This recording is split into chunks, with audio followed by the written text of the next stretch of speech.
Il y a le Et décalage. bonsoir Twitch bonsoir à mes compatriotes en vidéo, en chat. Si vous voulez nous rejoindre pour réagir directement, vous êtes les bienvenus. On a mis le lien, on pourra le remettre sans aucun problème. Ce soir, on essaye un format, je crois que c'est une nouveauté pour les Crafters Lyon. Je m'en réfère aux plus anciens que moi, peut-être. Est-ce que c'est quelque chose qui a déjà été fait ou pas du tout? Flo, non, ça te dit rien? Si, en quelque sorte, il y avait un club de lecture il y a 2 ans, on va dire. On l'a fait pendant 1 ou 2 ans. Et puis après, il y avait un petit peu moins de motivés. Donc du coup, c'est un peu tombé aux oubliettes. Ok, bon bah écoutez, on va essayer ça. Donc le but ce soir, c'est qu'il y a certaines personnes qui vont présenter des choses, présenter des livres, tout le monde peut réagir. Je vous propose qu'on fasse pas forcément de tour de table comme ça, que chacun se présente avant de présenter les bouquins le ou les bouquins qu'il veut présenter. On, on va essayer un format où on a un peu le temps qu'on veut, un peu les réactions qu'on veut, et puis on verra s'il y a besoin de timeboxer, de faire des choses. Si on est trop long, trop court, de toute façon, quoi qu'il arrive, à 21 h on coupe, même si tout le monde a pas fini de parler. Et ben écoutez, je vous propose qu'on commence avec la personne qui s'est retrouvée première dans la liste, un peu par hasard, qui est Nas. Ah bah, salut Nolwenn. Qui est Nas. Écoute, je te laisse te présenter. Alors, tu as une caméra très floue, Nas. Ah ouais, c'est vrai? Ah, c'est terrible. Ah Euh, oui, ouais, c'est bizarre. mais Je ne sais pas ce que je peux changer pour ça. c'est pas très grave. Bon, ok. Alors, du coup, moi, c'est Anastasia. Effectivement, je sais pas trop ce que je peux dire. Je suis développeur data. Et finalement, le livre dont j'avais envie un petit peu de parler, c'est La sobriété numérique, les clés pour agir, qui a été écrit par Frédéric Bordage. Donc, Frédéric Bordage, c'est la personne qui est à l'origine du greenIT.fr, donc qui a été créé en 2004 et qui est une communauté qui promeut un numérique responsable. J'ai plutôt apprécié ma lecture. Il y avait des choses que je connaissais, d'autres que je ne connaissais pas. Donc en réalité, c'est une lecture qui s'adresse à, aux développeurs, mais pas que, à toutes les personnes qui interviennent avec le numérique. Et j'ai trouvé ça plutôt intéressant. Je peux donner quelques grandes lignes. Voilà, c'est que, le numérique est polluant. Et finalement, quand on le compare avec des choses super polluantes, réputées comme super polluantes, comme l'aviation civile, il est aussi, lui aussi, pas si mal que ça. Et là où, par exemple, il pollue beaucoup, c'est pas tellement dans l'énergie qui va être consommée dans les appareils tout au long de leur vie, mais plutôt dans leur création. Parce que pour créer des smartphones, des tablettes, des ordinateurs, etc., des serveurs, il faut en fait extraire des ressources qui sont un peu rares. Ça produit beaucoup de gaz à effet de serre, etc. Donc voilà, il y a plein de petites choses sur finalement notre métier et ses limites. Donc ça peut être un peu perturbant, un peu nous remettre en question, mais j'ai trouvé ça plutôt intéressant. Du coup, toi, comme ça, la chose, c'est une lecture que tu recommandes. Oui, c'est plutôt une lecture que je recommande. Ouais, c'est plutôt. Il fait quel volume à peu près? C'est un gros pavé, c'est un petit truc? Non, non, il est super court. Alors, je me rappelle plus exactement, mais il est super court. Il doit faire 150 pages, donc c'est vraiment super court. Et il est fait en plusieurs parties, c'est-à-dire que la première partie, c'est un petit peu tous les mots-clés, comme sobriété, décroissance. Enfin, j'en ai quelques-uns en tête, mais il y a des choses un peu plus complexes, comme des équations économiques, écologiques. Donc là, il y a un gros glossaire, d'une première partie d'un gros glossaire, donc ça se lit super bien. Et la deuxième partie, c'est plutôt qu'est-ce qui peut limiter un peu les impacts, qu'est-ce qui limite pas les impacts aussi, par exemple supprimer ses mails, et pourquoi ça n'a pas forcément beaucoup d'impact. Et puis il y a une partie un peu plus politique, j'ai envie de dire, au sens vivre ensemble, mais plus tranquille cette partie. Ok, donc je vois que Flo, un instant je me suis dit que c'était toi qui avais partagé, mais en fait c'est Flo qui a partagé la page du bouquin. Ok, est-ce que t'as d'autres trucs à nous en dire? Est-ce que les gens ont des réactions? Je sais pas s'il y a des réactions. Sur le chat, ça troll gentiment. Gauthier demande si l'auteur est un économiste. Euh, Pas à ma connaissance. Pas à ma connaissance. Pour moi, ouais, c'est plutôt quelqu'un spécialisé dans le numérique. Ok. Voilà, au sens général. Aujourd'hui, il accompagne plutôt les entreprises dans la transformation green, on va dire. Ok, mais ouais, du coup, bon, t'en as retiré du bon et ça t'a peut-être changé un peu ta vision des choses sur le quotidien ou on n'est pas sur ce niveau-là de lecture encore? Si, si, je dirais que si. En fait, là où j'ai trouvé ça super intéressant, c'est que cette idée de sobriété numérique, au-delà d'avoir un impact écologique, c'est que finalement, ça remet beaucoup en question les choses, de se dire pourquoi est-ce que je fais ce que je fais? Est-ce que vraiment c'est super pertinent? Par exemple, la chose qui m'a le plus marqué, je pense, c'est il parle d'une intelligence artificielle qui effectivement arrive mieux qu'un humain à, euh, à trouver les personnes qui ont un cancer. Donc, sur la base, on se dit, ah, mais c'est génial en fait, notre métier est super, personnes qui ont fait cette appli, c'est super. Et puis en fait, il dit, ouais, mais en fait, si on éduque des chiens à ça, ils sont beaucoup plus performants et c'est moins coûteux. Donc ça remet pas mal en cause. Enfin, moi personnellement, dans mon quotidien aujourd'hui, quand on me demande quelque chose, j'ai tendance à me poser ces questions-là, même si après, c'est de la réflexion, mais ça n'a aucune action, je dirais. Essayer de chercher une alternative low-tech Ouais, c'est à un ça. problème qu'on te pose. Mm. En tout cas, avant, j'y pensais pas. Et du coup, bah, je pense que ça rejoint un peu la question de One Punch Man sur le chat qui demande est-ce qu'on en tire des actions concrètes ou est-ce que c'est une incitation à réfléchir, à prendre du recul?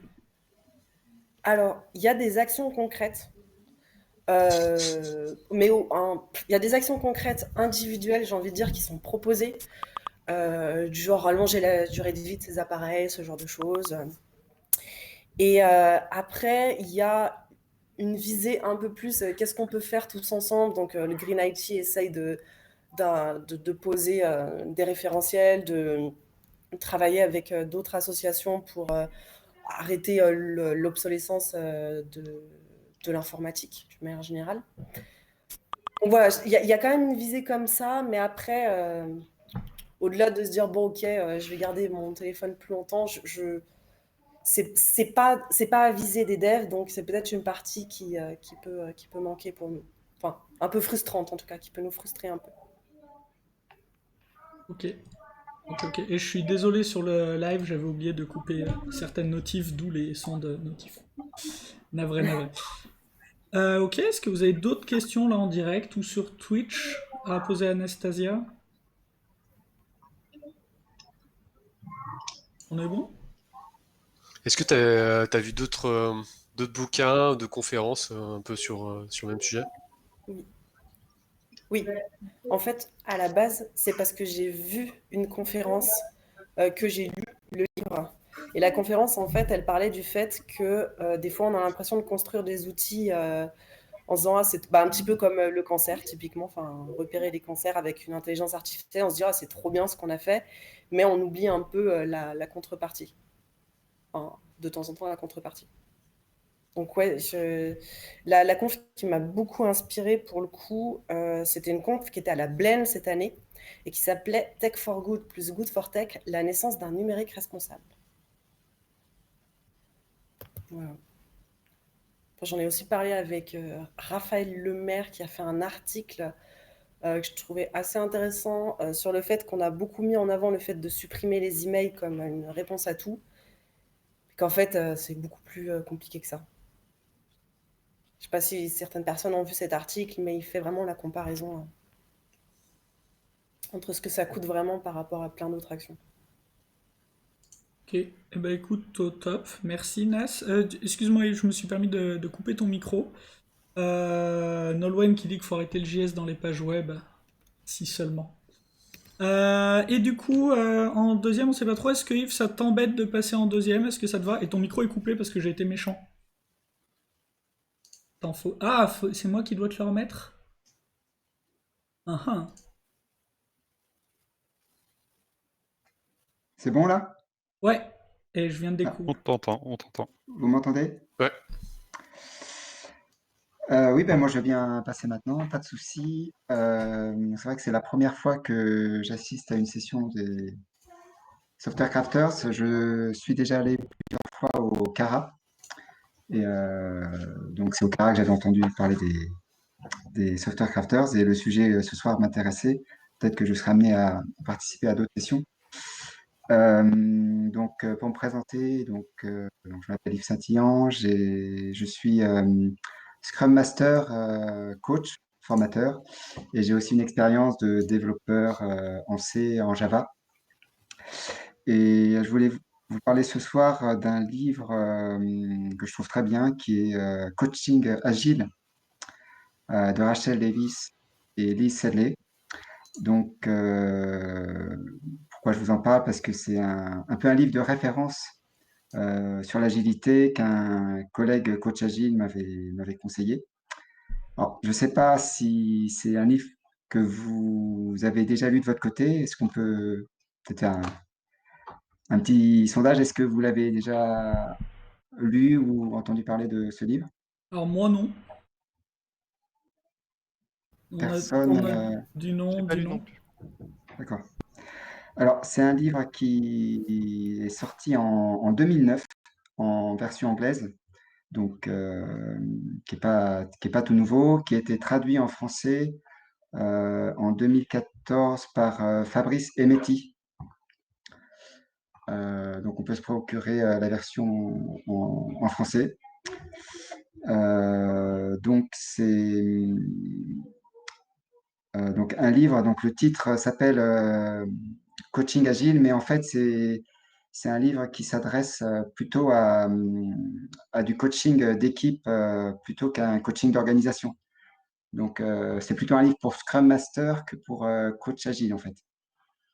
Et d'ailleurs, une des personnes qui a écrit le livre était développeur C, C++. Donc, c'est vraiment un livre pratique, pragmatique, ancré sur le terrain.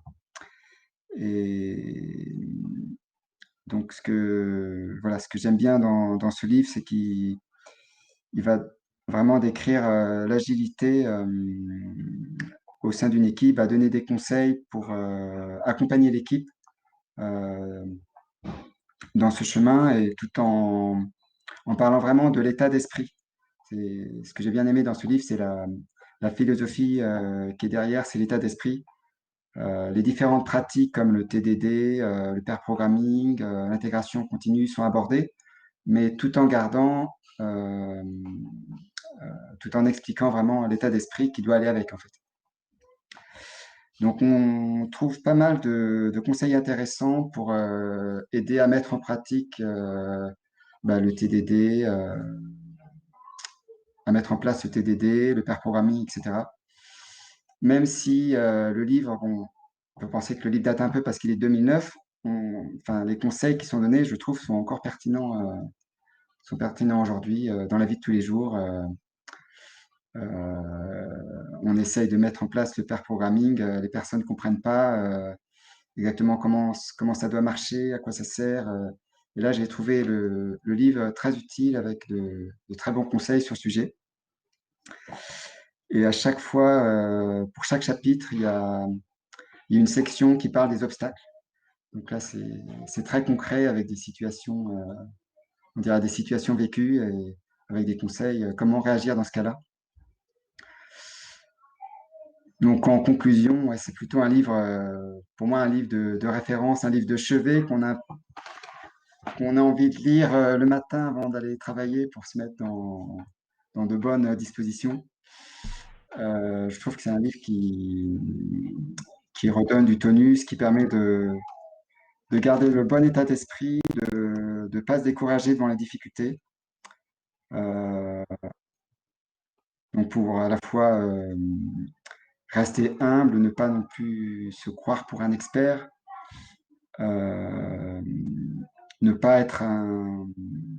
J'aime bien le passage où dans le bouquin ils disent ne soyez pas des fanatiques de l'agilité et ne considérez pas les autres comme des idiots qui ont besoin de voir la lumière. Et c'est important hein, de juste bien justement de toujours bien remettre les choses dans le contexte. Et quand on est confronté à des obstacles, ne pas, ne pas avoir de jugement sur les autres qui ont certaines pratiques avec lesquelles on ne serait pas forcément d'accord. Mais voir, dans le livre aussi, elle dit de considérer toutes les oppositions qu'on pourrait avoir comme des opportunités, en fait, d'apprendre quelque chose de nouveau. Je trouve ça très, très inspirant comme conseil. Donc, beaucoup de conseils pratiques aussi qui incitent à l'ouverture aussi sur d'autres domaines, sur la psychologie, le management. Il y a des conseils comme ça. Restez pas cantonné à l'agité, allez voir ailleurs, participez à des groupes sur d'autres sujets, restez ouvert et surtout continuez à prendre du recul dans toutes vos activités. Et voilà. Voilà. Donc, Tu nous l'as super bien vendu. Il y a Sadraskal qui nous demande c'est quoi les conseils qui t'ont le plus aidé que tu aurais trouvé dans ce bouquin. pardon, Les conseils qui t'ont le plus aidé. les conseils qui m'ont le plus aidé, je citais les conseils sur les pratiques comme le pair programming, quelque chose qui est pas forcément bien compris. Ce qui m'a aussi le plus aidé, c'est la position aussi de coach qui est décrite et l'état d'esprit qui va avec. Donc le coach au service de l'équipe, euh, qui va trouver le juste milieu en apportant son expertise, mais en laissant aussi l'équipe son autonomie et voilà, trouver le juste milieu qui n'est pas forcément évident. Et ça, le livre le décrit bien. Ok. Anto voulait prendre la parole. Ouais, je sais pas s'il y avait pas Florent aussi, mais en fait, moi, je voulais savoir si tu avais lu aussi Extreme Programming Explained, parce que justement, tu parles un peu de TDD, tu parles un peu de ces choses-là, et c'est vraiment des choses qui sont dans ce bouquin, donc je voulais savoir si tu en avais entendu parler ou si tu l'avais lu. Alors, je connais le titre, mais j'ai pas lu. Non, j'ai pas lu. Ah bah tiens, Romain, là d'ailleurs. Si tu me le conseilles, je vais. Et jamais très loin. Je te le conseille, moi, pour Oui, l'avoir lu, je te conseille. d'accord. Ok. Surtout, vu que tu en as pas mal parlé, je pense que ça peut Ah t'intéresser. ouais, d'accord. Merci pour le conseil. Ensuite, c'était Florent qui voulait prendre la parole. Ouais, par rapport aux conseils, aux astuces, aux arguments que le bouquin semble suggérer, c'est plutôt pour le vendre pour quel public? Pour plus management, plus dev ou un peu tout? Parce que souvent, il y a des freins un peu des deux côtés, mais c'est pas les mêmes. Donc toi, ça t'a servi pour convaincre ou en tout cas introduire ces concepts dans quelle situation? Je pense que ça peut intéresser les Scrum Masters, les coachs d'équipe. Et ça m'a servi, par exemple, à donner des conseils à quelqu'un qui avait un. Moi, ça m'a servi à donner des conseils à quelqu'un qui était Scrum Master dans une équipe, par exemple, qui a rencontré un problème pendant le stand-up du matin. Je lui dis, ah oui, mais tu pourrais voir les choses comme ça. On en parle d'ailleurs dans le livre. Et ça correspond à une situation exactement que j'avais vue dans le livre. Donc, c'est intéressant. Et je parlais de l'exemple du pair programming. Ça m'a servi dans le coaching à accompagner une nouvelle équipe qui débutait sur un développement pour bien expliquer l'approche et à quoi ça servait, les bénéfices et comment le mettre en place. Ok. Ensuite, il y a Gauthier qui nous demandait il se lit comme un roman, mais est-ce que tu reviens dessus de temps en temps? Alors en fait, comme c'est un livre que m'avait prêté mon collègue coach, donc je l'ai lu une première fois, comme un roman. Et en fait, après avoir lu une première fois, je dis, mais il y a quand même des choses bien dans ce livre, j'ai pas envie de lui rendre comme ça. Et en fait, je me suis fait une deuxième lecture, et là, j'ai pris des notes. Voilà. Donc, la prochaine fois, je crois que je prendrai vraiment des notes à la première lecture. Euh, je pense que c'est un livre sur lequel on peut revenir plusieurs fois sur les thèmes qui sont intéressants. Et c'est un livre d'ailleurs qui donne des conseils de lecture. À la fin, je crois, dans le dernier chapitre, elle donne des conseils sur comment lire un livre, en fait. Ok. C'est intéressant. Ok, ensuite on a Nolwenn qui nous demande est-ce que ça t'a aidé à convaincre les équipes à utiliser le TDD ou à travailler en pair programming? Alors, le TDD, j'ai pas eu l'occasion encore de convaincre des équipes C'est pas de bien. Oh, faire du pardon. TDD.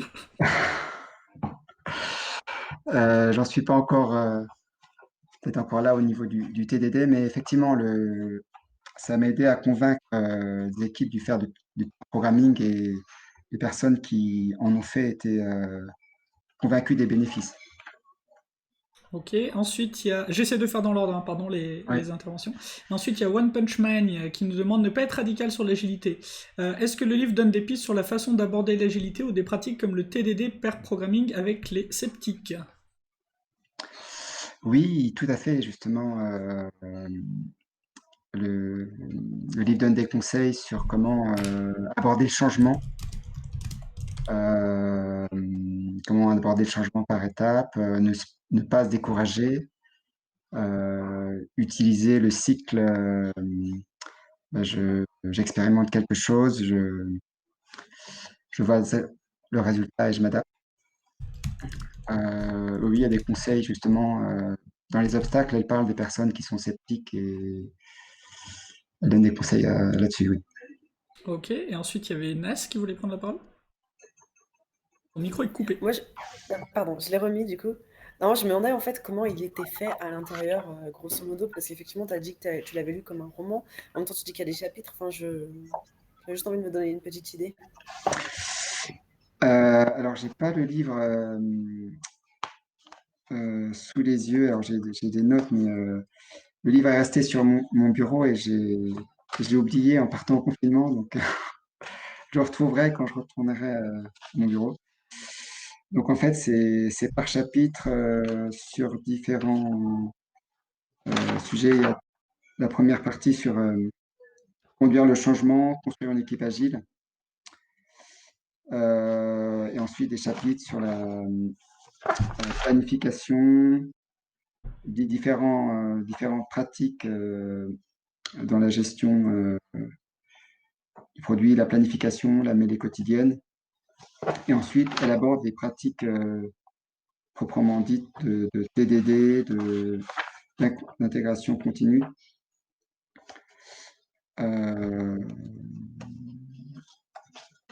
Voilà, le management visuel, etc. Il y a aussi une partie sur comment est-ce qu'on montre les résultats lors des démos, comment on conduit les rétrospectives. Voilà, et les derniers chapitres sont consacrés au dernier chapitre sur le développement personnel. Et à chaque fois, il y a pas mal, il y a pas mal de pointeurs si on veut creuser certains sujets, des livres à lire, des outils, etc. Ok, top. Est-ce qu'on a d'autres questions, d'autres remarques, des choses que j'aurais loupées? Je pense qu'on est bon. Flo qui nous repartage un truc. Ah oui, c'est le bouquin, c'est le PDF du bouquin, c'est ça? Ouais, des previews en fait. Ok. Ok, ouais, pour la structure. C'est quoi le livre là? Ça, c'est celui-là. Normalement, c'est le même. Ah, ça a pas l'air, hein, c'est choisir Euh, l'agilité. Ouais, c'est peut-être un autre en fait. je reconnais pas justement, c'est ça Non, qui. je pense que tu bluffes, je pense que tu bluffes. Et qu'on va passer la main du coup à Anto après. Je te laisse couper ton partage. Nickel, et je vais mettre Anto en grand. D'accord. Hop, bonsoir. Voilà, bah moi je vais parler un peu de design. Bon, il y a déjà des gens qui savent un peu que je parle souvent de ça. Mais j'avais pas encore parlé beaucoup des bouquins, donc je vais parler de 2 bouquins qui m'ont pas mal inspiré, qui me servent au quotidien. J'ai Atomic Design, donc de Brad Frost. Je sais pas si on le voit bien d'ailleurs, mais je vais partager ma fenêtre pour Non, non, info. mais nickel. Comme ça, on pourra le voir en plein, comme les autres. Alors déjà, il faut savoir que je sais pas si ça a partagé mon écran, ouais, ça marche. Du coup, faut savoir que le bouquin, ça a été un bouquin qui a été créé en 2016, je crois. Mais par contre, il y a déjà eu un article avant qui est paru sur le blog de Brad Frost, qui est l'auteur, en 2013, donc ça date d'avant en fait l'idée d'Atomic Design. Et le principe en fait, c'est qu'on va créer des composants graphiques en CSS, parce que lui, il travaille pour le web, et il va expliquer comment on les range et comment on va les assembler. Et pour ça, il propose de partir sur l'idée en fait du tableau périodique des éléments, en quelque sorte, donc des éléments. Et il va dire qu'on va qu'on imagine que chaque élément du tableau périodique, ça peut être un composant. Et on va pouvoir les assembler, donc c'est des atomes en quelque sorte, et on va pouvoir les assembler pour faire des molécules, et les assembler encore pour faire des organismes, quelque chose d'encore plus gros. Ainsi, on va avoir une hiérarchie entre nos composants. On va pouvoir vraiment beaucoup jouer avec comme des Lego. Il y a vraiment une idée de composition dedans. Ensuite, il a à ces 3 notions qui sont atomes, molécules, organismes, il va ajouter une notion de template qui va représenter en fait le modèle d'une page. Donc ça, c'est une notion qui existe beaucoup, qui existait déjà depuis avant. Et la page résultante, donc là, c'est vraiment dans l'application finale, la page qui est l'instance en quelque sorte de notre template. Et moi, je trouvais ça intéressant parce qu'il abordait aussi dans les derniers chapitres toute la notion de design system qui est assez émergent aujourd'hui. On en entend de plus en plus parler, même si ça reste un peu timide en France, je trouve. Et où on va un peu plus focus dessus sur tout ce qui est construction graphique plutôt que sur ce qui est d'utilisation de quelque chose préconçu en quelque sorte. Donc voilà, ça c'était pour le premier bouquin. Je sais pas si vous voulez en parler un peu tout d'abord. Se poser des Alors, questions sur moi le j'ai premier comme bouquin. l'impression d'avoir déjà eu cette presse, donc d'avoir déjà eu ce retour, donc je vais laisser les gens poser des questions, intervenir. C'était le premier bouquin. Le bouquin t'a permis de découvrir le concept ou tu l'avais déjà vu ailleurs avant? Alors en fait, le concept de faire des composants, c'était quelque chose que je faisais déjà avant. Donc c'était pas mal d'avoir un écrit qui essaie de hiérarchiser ça en fait. Mais l'aspect où il y a vraiment l'assemblage, la façon d'assembler, etc. Je trouvais ça un peu plus intéressant que ce que je faisais, tu vois. Et du coup, c'est plutôt ça qui m'a paru intéressant. Et tous les aspects qu'il y a derrière en termes de réutilisation, en fait. Tout ce qu'il présentait derrière. En fait, il fait certains comparatifs aussi avec des outils comme Bootstrap dans son bouquin, où il dit, ben voilà, il y a des outils qui fonctionnent comme ça, mais par contre, il donne une telle identité graphique. Donc ça va plus loin que juste faire des composants, ça va aussi jusqu'à analyser ce qui existe et voir les impacts que ça peut avoir sur un style, quoi, sur une identité. Du coup, vu que tu as le bouquin en physique, Ouais, j'ai le bouquin en est-ce que physique. tu peux nous le feuilleter un peu pour montrer la structure, un peu comment il se lit, etc. Faut que Ouais, tu coupes ton partage. faut que je coupe mon partage, ouais, c'est absolument une bonne idée. Et pendant ce temps-là, il y a C'est Boudu bon. qui demande si vous vous connaissez sur le chat. Voilà. Ouais.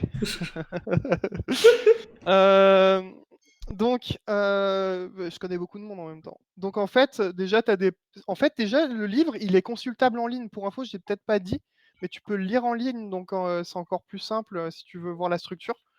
Euh, Tu peux le payer aussi, comme j'ai fait, pour l'avoir en physique. Et du coup, bah, tu as un bouquin donc, avec des grandes parties comme ça. Puis tu as des explications comme ça, donc avec des fois un visuel, avec pas mal d'exemples. Il y a pas mal de visuels, mine de rien, parce qu'il met pas mal de parties où il va parler. Bah là, il parle pas forcément de Bootstrap, mais il y a un moment donné, il en parle, où là, voilà, justement, il en parle. et où il explique comment ça marche le système de composants et quels sont les intérêts d'un framework et tout ça. Donc ouais, tu vas avoir pas mal, des choses comme ça. Après, il y a toute une partie, sur les pattern library dont j'ai pas trop parlé, mais bon, c'est un truc qui m'intéresse beaucoup, où, comment en fait tu vas, exposer tes composants, à l'extérieur, comment tu vas les montrer. Je sais pas si on voit bien parce Ouais, que c'est très fou, C'est mais compliqué. On on devine. voit les grosses mailles, quoi. je vais essayer de me mettre un peu mieux encore, mais Ça changera rien. T'embête pas. On voit des grosses voilà. taches, en fait. Et après, ben, il va faire sa fameuse explication atome, molécule, organisme dont j'ai parlé, et toute la dernière partie plutôt sur le design system en général qui va prendre un peu de hauteur, quoi. Attends, mais des patterns de librairie, mais qu'est-ce que c'est? Comment ça se déploie? Où est-ce que je peux trouver des informations sur ça? Est-ce que tu as un spoiler, une pub à nous faire? Oui, bien sûr que j'ai des pubs à faire, mais ouais, en gros, moi je fabrique un outil qui permet de fabriquer des pattern library qui s'appelle TQI, qu'on peut retrouver sur GitHub et qui permet de faciliter. C'est un projet libre, donc n'hésitez pas à contribuer, c'est cool. Voilà.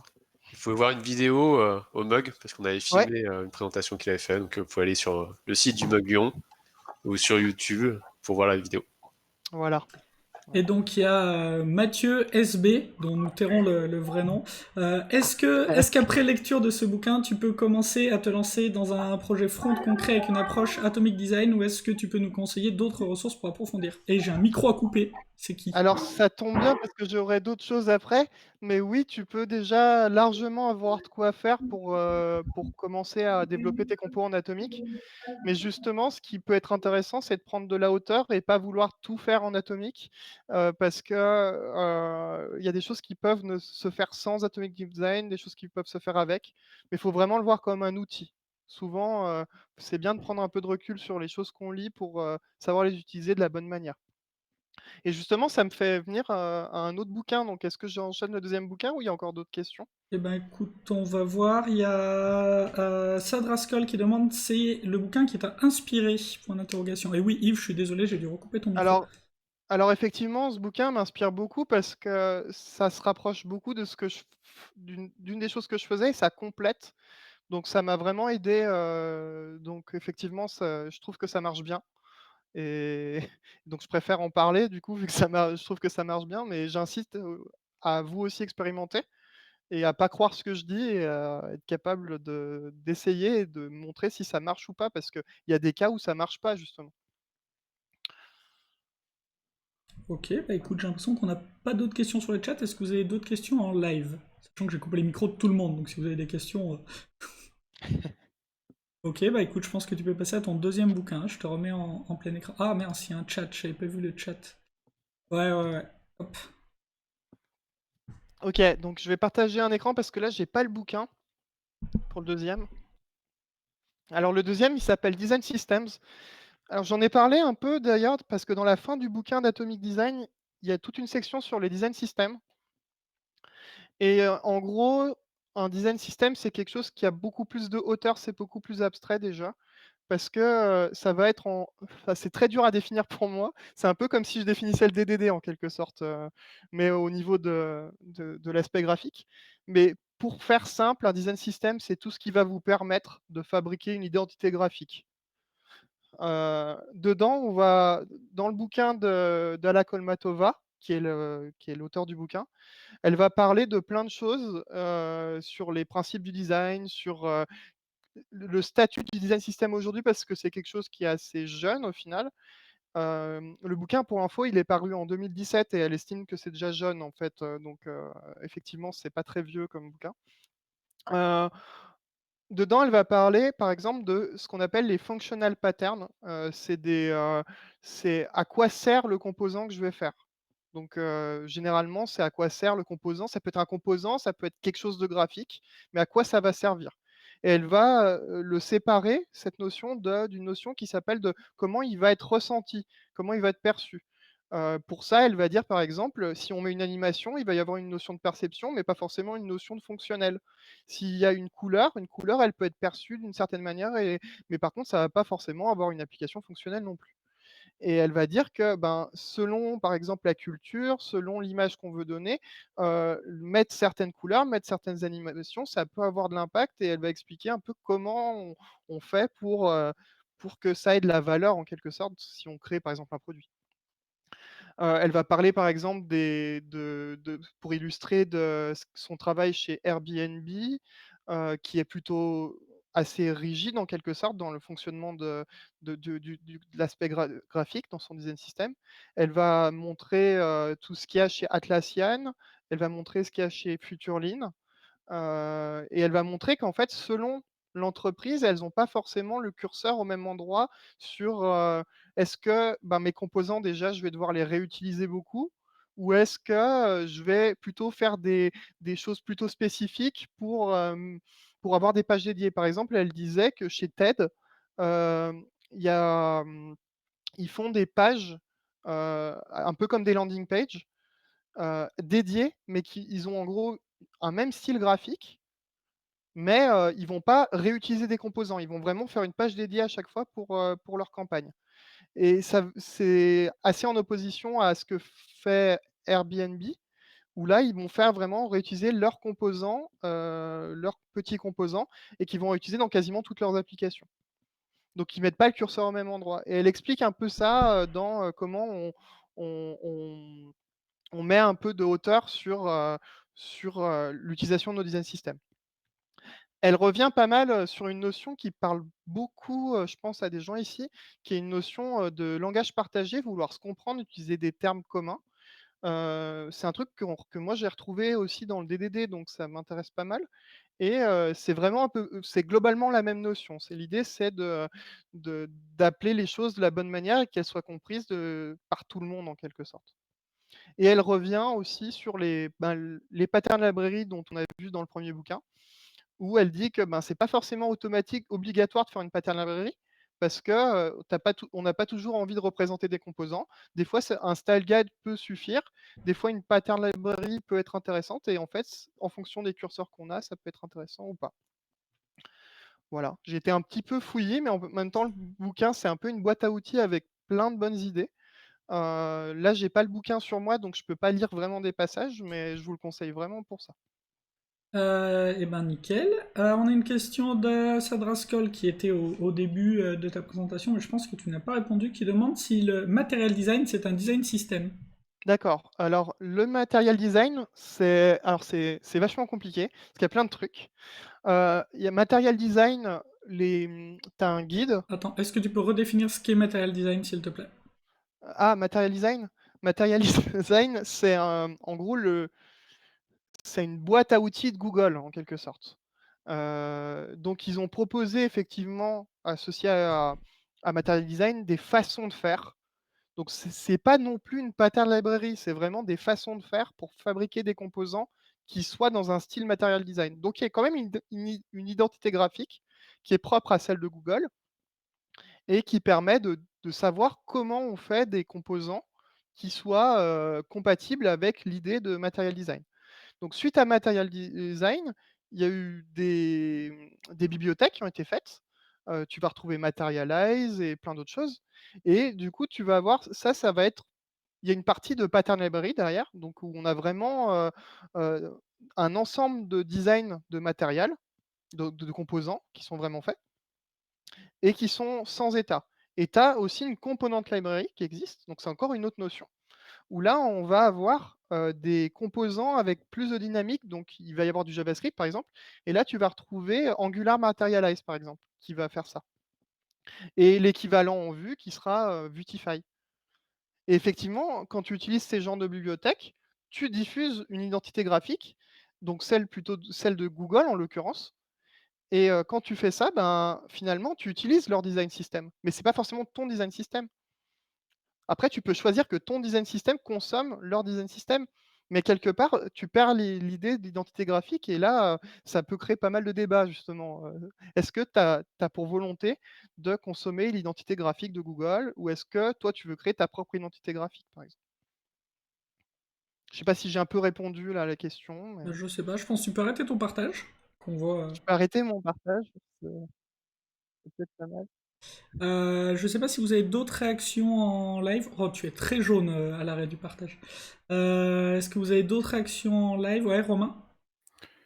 Ouais, moi, c'était plus pour demander, finalement, ton deuxième bouquin, j'ai l'impression que c'est plus, au départ, pensé et adressé à des personnes, je vais faire une association assez sale, UX et UI, en fait, des gens qui sont plus experts, là-dedans, plus que des développeurs au départ? Ou je me trompe? Bah, c'est écrit par quelqu'un qui vient de cet endroit-là, ouais, qui est plutôt UX/UI exactement et qui est D'accord. pas trop, qui est pas développeuse, alors que le premier bouquin, c'est un développeur qui l'a écrit. Mais oui, oui, du coup, c'est effectivement. Ok, est-ce qu'on a d'autres réactions? Non, j'ai l'impression que c'est bon. J'ai l'impression de couper un peu vite les débats, hein. Vous me dites si j'enchaîne trop vite. De toute façon, on aura un peu de temps à la fin, je pense. Et du coup, notre prochain speaker ce soir, c'est Romain. Hop, je te mets en plein écran. Hop, bah, voilà. Bah, ce soir, bon, bah, moi, je m'appelle Romain, je suis développeur. Je vais vous parler de 2 bouquins. Donc le premier, ça va être, Accelerate. Je peux peut-être vous partager mon écran, ce sera plus simple. J'ai qu'un seul écran, donc Vas-y, continue, hop, ok. Ouais. Ok, c'est bon. OK. Donc Accelerate, c'est un bouquin qui parle, grosso modo de performance, en fait, au sein, d'équipes IT. Donc c'est un livre qui est paru en 2018 et que j'ai découvert, pendant, une conférence, qui est les Ncraft l'année dernière à Paris. C'est à peu près, c'est au mois de mai, donc ça fait 1 an. C'est un bouquin qui est beaucoup revenu, du coup, je m'y suis intéressé. Donc, c'est comment dire? C'est un livre, c'est plus, on va dire, c'est présenté sous forme de livre, mais c'est plus une espèce de papier de recherche, en fait, sur, quelles sont les pratiques qui permettent, d'améliorer les performances de son équipe? Alors, déjà, performance, ça peut être assez subjectif. Alors eux, ils définissent clairement ce qu'ils entendent par performance. Alors il y a 4 points, c'est ce qu'ils appellent le lead time. Donc c'est le temps qui se passe entre le moment où, on définit, un besoin et le moment où le besoin est développé et dans les mains des utilisateurs. Il y a, la fréquence de déploiement, le temps moyen, le mean time to restore, donc c'est le temps moyen pour, réparer, l'application si jamais il y a un problème, s'il y a un bug. Et le dernier point pour mesurer la performance, c'est, le pourcentage de changements qui introduisent des erreurs, des bugs, des voilà. Donc c'est une étude qui a été réalisée de 2014 à 2017 et la première moitié du livre, en fait, ça liste, juste, toutes les, tous les points qu'ils ont identifiés qui permettent, d'améliorer, les performances de l'équipe. Alors ça se regroupe sous différentes catégories. Il va y avoir toute la partie, continuous deployment, la partie architecture, tout ce qui va être aussi, autour, bah, du produit qu'on est en train de développer, des process qui est autour. Va y avoir aussi les questions de lean management, de monitoring et le dernier aspect, bah, ça va être plutôt, la culture de l'entreprise et de l'équipe. Alors, ce qui est important, de savoir, hein, par rapport à ce bouquin, c'est que ce qu'on vous présente, c'est des pratiques, éventuellement comment elles interagissent entre elles, mais c'est en aucun cas, il vous explique comment introduire ces pratiques dans votre équipe, comment ces pratiques fonctionnent. C'est vraiment, ils sont très, terre à terre, très factuels. C'est, voici telle pratique, on a constaté que, bah, elle est beaucoup plus présente chez, les équipes, plus performantes que chez les autres.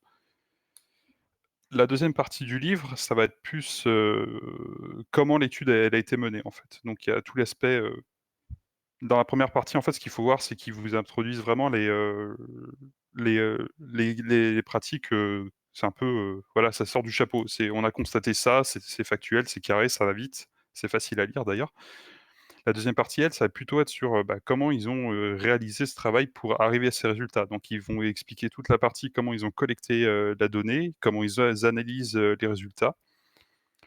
Alors c'est pas une partie qui, personnellement, m'apporte beaucoup dans mon quotidien, mais j'ai trouvé ça quand même, d'un point de vue intellectuel, assez intéressant et puis je pense que c'est quelque chose peut être aussi intéressant pour les gens qui sont dans la data. Je pense à toi, notamment Nastasia, où effectivement, ils expliquent un peu comment ils traitent la donnée, les différentes stratégies qu'ils ont adoptées. Et ça peut, je pense, pour ce genre de travail, ça peut avoir un intérêt. Et il y a une dernière partie dans ce livre qui est l'aspect transformation. C'est OK, vous avez vu tous ces facteurs qui peuvent améliorer les performances de votre équipe, mais ce qui est important, en fait, c'est de comprendre en quoi ça améliore vos performances. Donc c'est un gros warning sur attention au cargo culte, ne prenez pas, une pratique, telle quelle sans comprendre pourquoi ça marche et comment ça marche et essayez déjà de comprendre. Ensuite, appliquez-la à votre contexte et allez-y petit à petit, quoi. Vraiment, faites évoluer votre pratique jusqu'à arriver à un point où, ça vous sera utile. Alors moi, c'est un bouquin que j'ai bien aimé. En soi, dans les pratiques, qu'il propose, j'ai pas eu de grosses surprises. Je vais pas vous le cacher, mais en fait, c'est, intéressant dans le sens où, il y a certaines choses, en fait, quand vous êtes, dans votre quotidien au boulot, il y a des choses, vous avez un peu tendance, consciemment ou non, à mettre sous le tapis, à mettre de côté en disant: «Bah, ça je verrai plus tard, c'est pas urgent», mais qui peut avoir, beaucoup plus d'impact que ce que vous pensez et en fait, en lisant ce bouquin, moi, ça m'a permis de pas mal, en fait, je le lisais en le réappliquant à mon contexte du moment et je constatais que, c'était pas vraiment une surprise, mais que mon équipe, à ce moment-là, était pas très performante et ça m'a donné, des axes d'amélioration, dire: «Tiens, on pourrait focus, sur cette pratique-là. Nous, je pense que ça serait pertinent, ça serait le bon moment pour, passer dessus» et petit à petit, moi, une des choses que j'ai, poussé, c'est essayer d'augmenter la fréquence de livraison pour avoir des feedbacks plus rapides et pour délivrer de la valeur, quoi. Donc voilà pour ce premier bouquin. Je vais arrêter le partage. Donc Eh si ben, quelqu'un a des questions, des Nastasia a remarques? levé la main. Oui, effectivement. Non, c'était juste pour aller un peu plus dans le détail des méthodes enfin, en question, qui t'ont fait percuter. Moi, en fait, le premier truc qui m'a fait tilt, c'est vraiment, en fait, ce qu'ils disent, une équipe performante, c'est une équipe qui livre tout le temps. Mais quand je dis tout le temps, ils ont, d'un côté, les équipes peu performantes qui livrent, allez, un nombre de fois, moins d'une dizaine de fois par an et puis à côté de ça, il y a celles qui livrent toutes les heures, on compte les livraisons en milliers de fois par an, quoi. C'est vraiment, il y a un gap qui est juste monstrueux et moi, à ce moment-là, j'étais dans une équipe, où il y avait d'autres problèmes à côté, mais en fait, on n'arrivait pas à délivrer de la valeur et la question à se poser, c'était pourquoi? Est-ce qu'on faisait des steps trop grosses? Est-ce qu'il y a d'autres points de blocage? Voilà, c'est, juste se dire, une piqûre de rappel, ça te met en face. Moi, ça m'a mis en face de certaines choses et dire: «Bon, OK, là, clairement, c'est pas normal la situation, il faut changer des choses». Ok, il y a Mathieu SB qui nous demande sur le chat, est-ce que tu as pu mettre en application et transformer ton équipe avec des pratiques du bouquin? Si oui, quel résultat? Alors c'est long. Je pense qu'on est passé on n'arrivait à rien à sortir à on livrait, à des fréquences qui étaient pas encore très élevées, mais on arrivait à livrer donc en soi, c'est déjà pas mal. Après, des pratiques en particulier, c'est un ensemble en fait. Je pourrais pas te dire une pratique, mais voilà, vraiment déjà, pousser à faire des steps plus petites et à livrer plus fréquemment déjà, dans un premier temps. C'était vraiment, ma première step. Ok, on y a Kiapi qui nous dit, quand tu parles de livraison, on est bien d'accord que c'est pas forcément en prod. Ah si, moi quand je parle de livraison, c'est en prod. Ils parlent beaucoup de continuous deployment, donc eux, quand ils parlent de livraison, c'est on arrive en prod et puis, avec notamment tous les aspects monitoring, tu as un feedback qui est très rapide sur ce qui se passe en prod et les 2 autres, métriques, donc le pourcentage de failure, quand tu déploies, c'est une métrique, c'est à quelle fréquence, de livraison, en fait, tu introduis une erreur, un bug en production et à quelle vitesse tu peux résoudre ce bug. Donc au vu de la question, je pense que la réponse est peut-être un peu étonnante et peut-être un peu étonnante pour des gens qui sont un peu moins habitués du groupe. Donc je vais peut-être laisser quelques secondes. C'est vrai que nous, on est de plus en plus habitués à voir des équipes qui livrent plusieurs dizaines de fois par jour. Ça nous choque moins peut-être avec l'habitude, mais je sais que c'est encore assez gênant. Donc Kiapi, n'hésite pas si tu as d'autres remarques, d'autres choses. C'est un sujet Mmh, dont on peut parler sans aucun problème. Donc Nolwenn ouais. qui nous dit que ça incite à faire du trunk-based development, Et ben, tu as trouvé une des pratiques qu'ils citent, qu'ils ont identifiées comme permettant d'améliorer les performances. Bravo. Et donc il y a Mathieu SB qui nous demande c'est qu'est-ce que cool le Trunk Based Development? Alors, ça va être dur à expliquer comme ça rapidement. Enfin, je me suis jamais amusé à expliquer. Trunk-based development, c'est une stratégie branching avec Git ou un autre outil en fait, qui consiste à, j'allais dire, à merger continuellement sur un tronc commun en fait. Je sais pas si c'est Si clair t'as dit comme ça, si je peux mieux le définir que ça. une définition que j'ai mais qui est peut-être pas forcément la bonne, c'est si tes branches commencent à vivre plus d'une journée, c'est que tu fais pas du Trunk Base. Ouais, c'est une bonne définition pour moi, ouais. Tes branches, elles sont mergées au bout de quelques heures maximum sur le master, et le master, bah, il part en prod 10 minutes plus À tard, chaque un nouvelle quart d'heure branche plus qui est tard. mergée. Parce qu'il y a Exactement. notamment il y a le côté intégration continue. Mmh. Alors pour beaucoup de personnes, ça veut dire juste avoir un serveur qui build dans un coin. Mais l'idée de l'intégration continue, c'est d'intégrer le code en continu. Et donc si le code il reste une journée, voire plus sur la machine et pas partagé avec le reste de l'équipe, bah, vous faites pas de l'intégration continue. Mmh. Et donc l'idée c'est de partager en continu le code, donc de comités plus petits et livrer plus rapidement pour partager ce code avec le reste de l'équipe et avoir un feedback avec le reste. Il y a une Alors, grosse part sur l'automatisation, hein. C'est des pratiques, il faut avoir conscience qu'il y a énormément d'automatisation derrière, c'est pas des steps manuels, voilà, il y a un gros investissement à faire avant d'arriver à ce genre de choses, hein. donc Sadraskol, j'ai pas zappé ta question, je veux juste qu'on continue sur le sujet parce qu'il y a des remarques et je reviendrai à ta question après. Donc bon, Gauthier qui troll et qui dit si la PR elle dure 6 semaines, voilà. Et Kiapi qui dit par exemple là j'ai du mal à imaginer l'application de la totalité des tests end-to-end sur un gros projet plusieurs fois par jour. Et ben, ça va être notamment un peu, je pense, le sujet du deuxième bouquin, mais je te dirais que tu as un problème au niveau de ton application si elle est trop longue, trop grosse. Mais ça va être, Je peux on se faire un garde pour le troll? deuxième bouquin, je pense. Il y a Cédric MD qui nous dit Trunk Based Dave 2 points et 3 étoiles. Donc soit il était modéré par Twitch, soit c'était bah je suis pas d'accord, ça me va pas, etc. Donc Je crois qu'il y existe, alors je vérifie, mais il y a un site qui essaye d'expliquer ça. moi j'aime bien le site de GitHub où ils expliquent comment eux ils déploient GitHub. Il est super bien fait. C'est du Trunk Base un peu plus Ouais. vénère puisque chaque branche de chaque développeur est un moment en prod sur github.com avant d'être mergé. Mmh. Il existe effectivement un site, Ah, ouais, trunkbaseddevelopment.com. c'est le lien Twitch. Est-ce que quelqu'un peut essayer de dropper le lien et tu nous diras, Cédric, si c'est le. Alors je viens de le mettre sur Twitch, mais Ouais, mais je tu pas n'es pas s'assurer, je pense. modérateur, toi. Mais Évidemment. c'était peut-être volontaire que tu sois pas modérateur. Ah, ah, Mais dans le chat, Tiens, ça y est, tu je es modérateur, Romain. Tu peux reposter c'est gentil. le Donc là, lien. Est-ce que c'était ça voilà, il y a le site de Martin Fowler qui a écrit tout un article sur ça. Ok, et donc Sadraskol qui demandait c'est quoi les métriques qui sont mesurées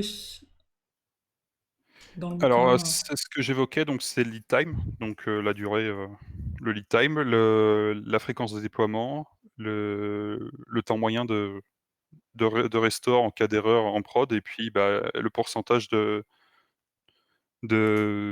de merge qui introduisent, des bugs. Ok. Alors après, je peux essayer de te retrouver rapidement les échelles, pour avoir un ordre d'idée, mais j'ai peut-être pas je me suis pas mis le bon marque-page donc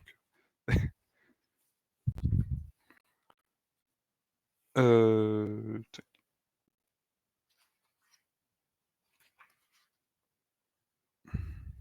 Je suis désolé, j'ai un problème très con. Mon PC est en surchauffe totale. Je reviens.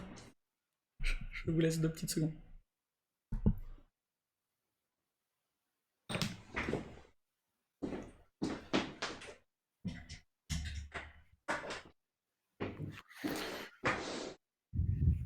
Donc ouais, là, par exemple, j'ai des tableaux, par exemple, là, ils me disent, ben, une équipe, performante, la fréquence de déploiement, bah, c'est, à la demande, donc c'est potentiellement, plusieurs fois, par jour. Le lead time, For changes, ça peut être moins d'1 heure. En gros, c'est des tout petits changements, en fait. Ils font vraiment des micro-steps.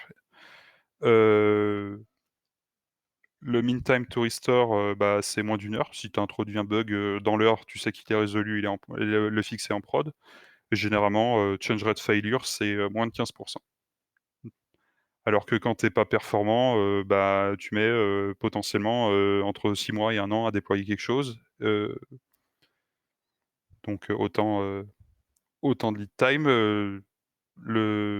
Généralement, tu mets 1 jour ou plus à corriger un bug et puis, bah, tu généralement, comme c'est des très gros batchs, tu as un pourcentage de déploiements qui introduisent des bugs qui est beaucoup plus important.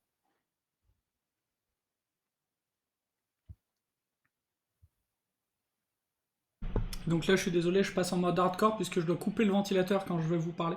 Je mets un ventilo sur mon PC voilà, ça y est, 2 ans et demi, un laptop, c'est la fin. Donc Gauthier qui nous demande, mais ça me laisse avec cette question, comment tu arrives à merge plusieurs fois par jour quand tu as une grosse pas de code review? Une grosse, je sais Et bah, pas. je pense alors, c'est là que je pense qu'on sort un peu du sujet, mais je pense que ça va être, notamment qu'il faut s'intéresser des pratiques, comme, mince, je me rappelle, j'ai mangé le nom. Test and commit or revert. Donc c'est, en gros, l'idée c'est tu écris un test, tu écris le code pour le faire passer, tu exécutes. Bah, si ton, test passe, bah, c'est parfait, c'est déployé en prod. L'idée c'est que ça parte en prod et sinon, bah, ça revert et à toi de trouver une step, plus petite, pour avancer. Anastasia? Oui, oui, j'avais une question. C'est comme du coup, c'est une étude voilà, qui a été réalisée. À la fin, enfin, j'imagine, c'est peut-être pas dans le bouquin, mais il y a une partie les limites, grosso modo, de notre étude. Je sais pas si c'est directement dedans, si tu peux en parler ou pas. Alors ça fait un petit moment que je l'ai lu, je t'avoue que il y a peut-être ça, mais ça m'a pas marqué, donc je saurais pas te dire.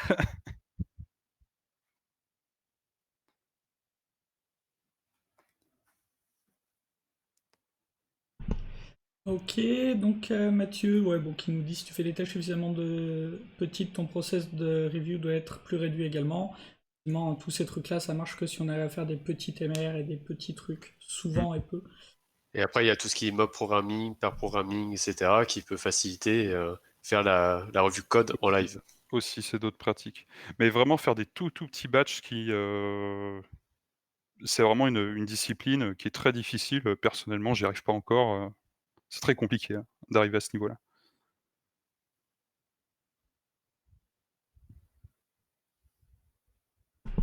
Ok, donc Gauthier qui nous dit d'expérience n'est pas proportionnelle à la taille du change set. Effectivement. Est-ce qu'on a d'autres remarques, d'autres questions sur ce bouquin ou est-ce qu'on passe à celui d'après?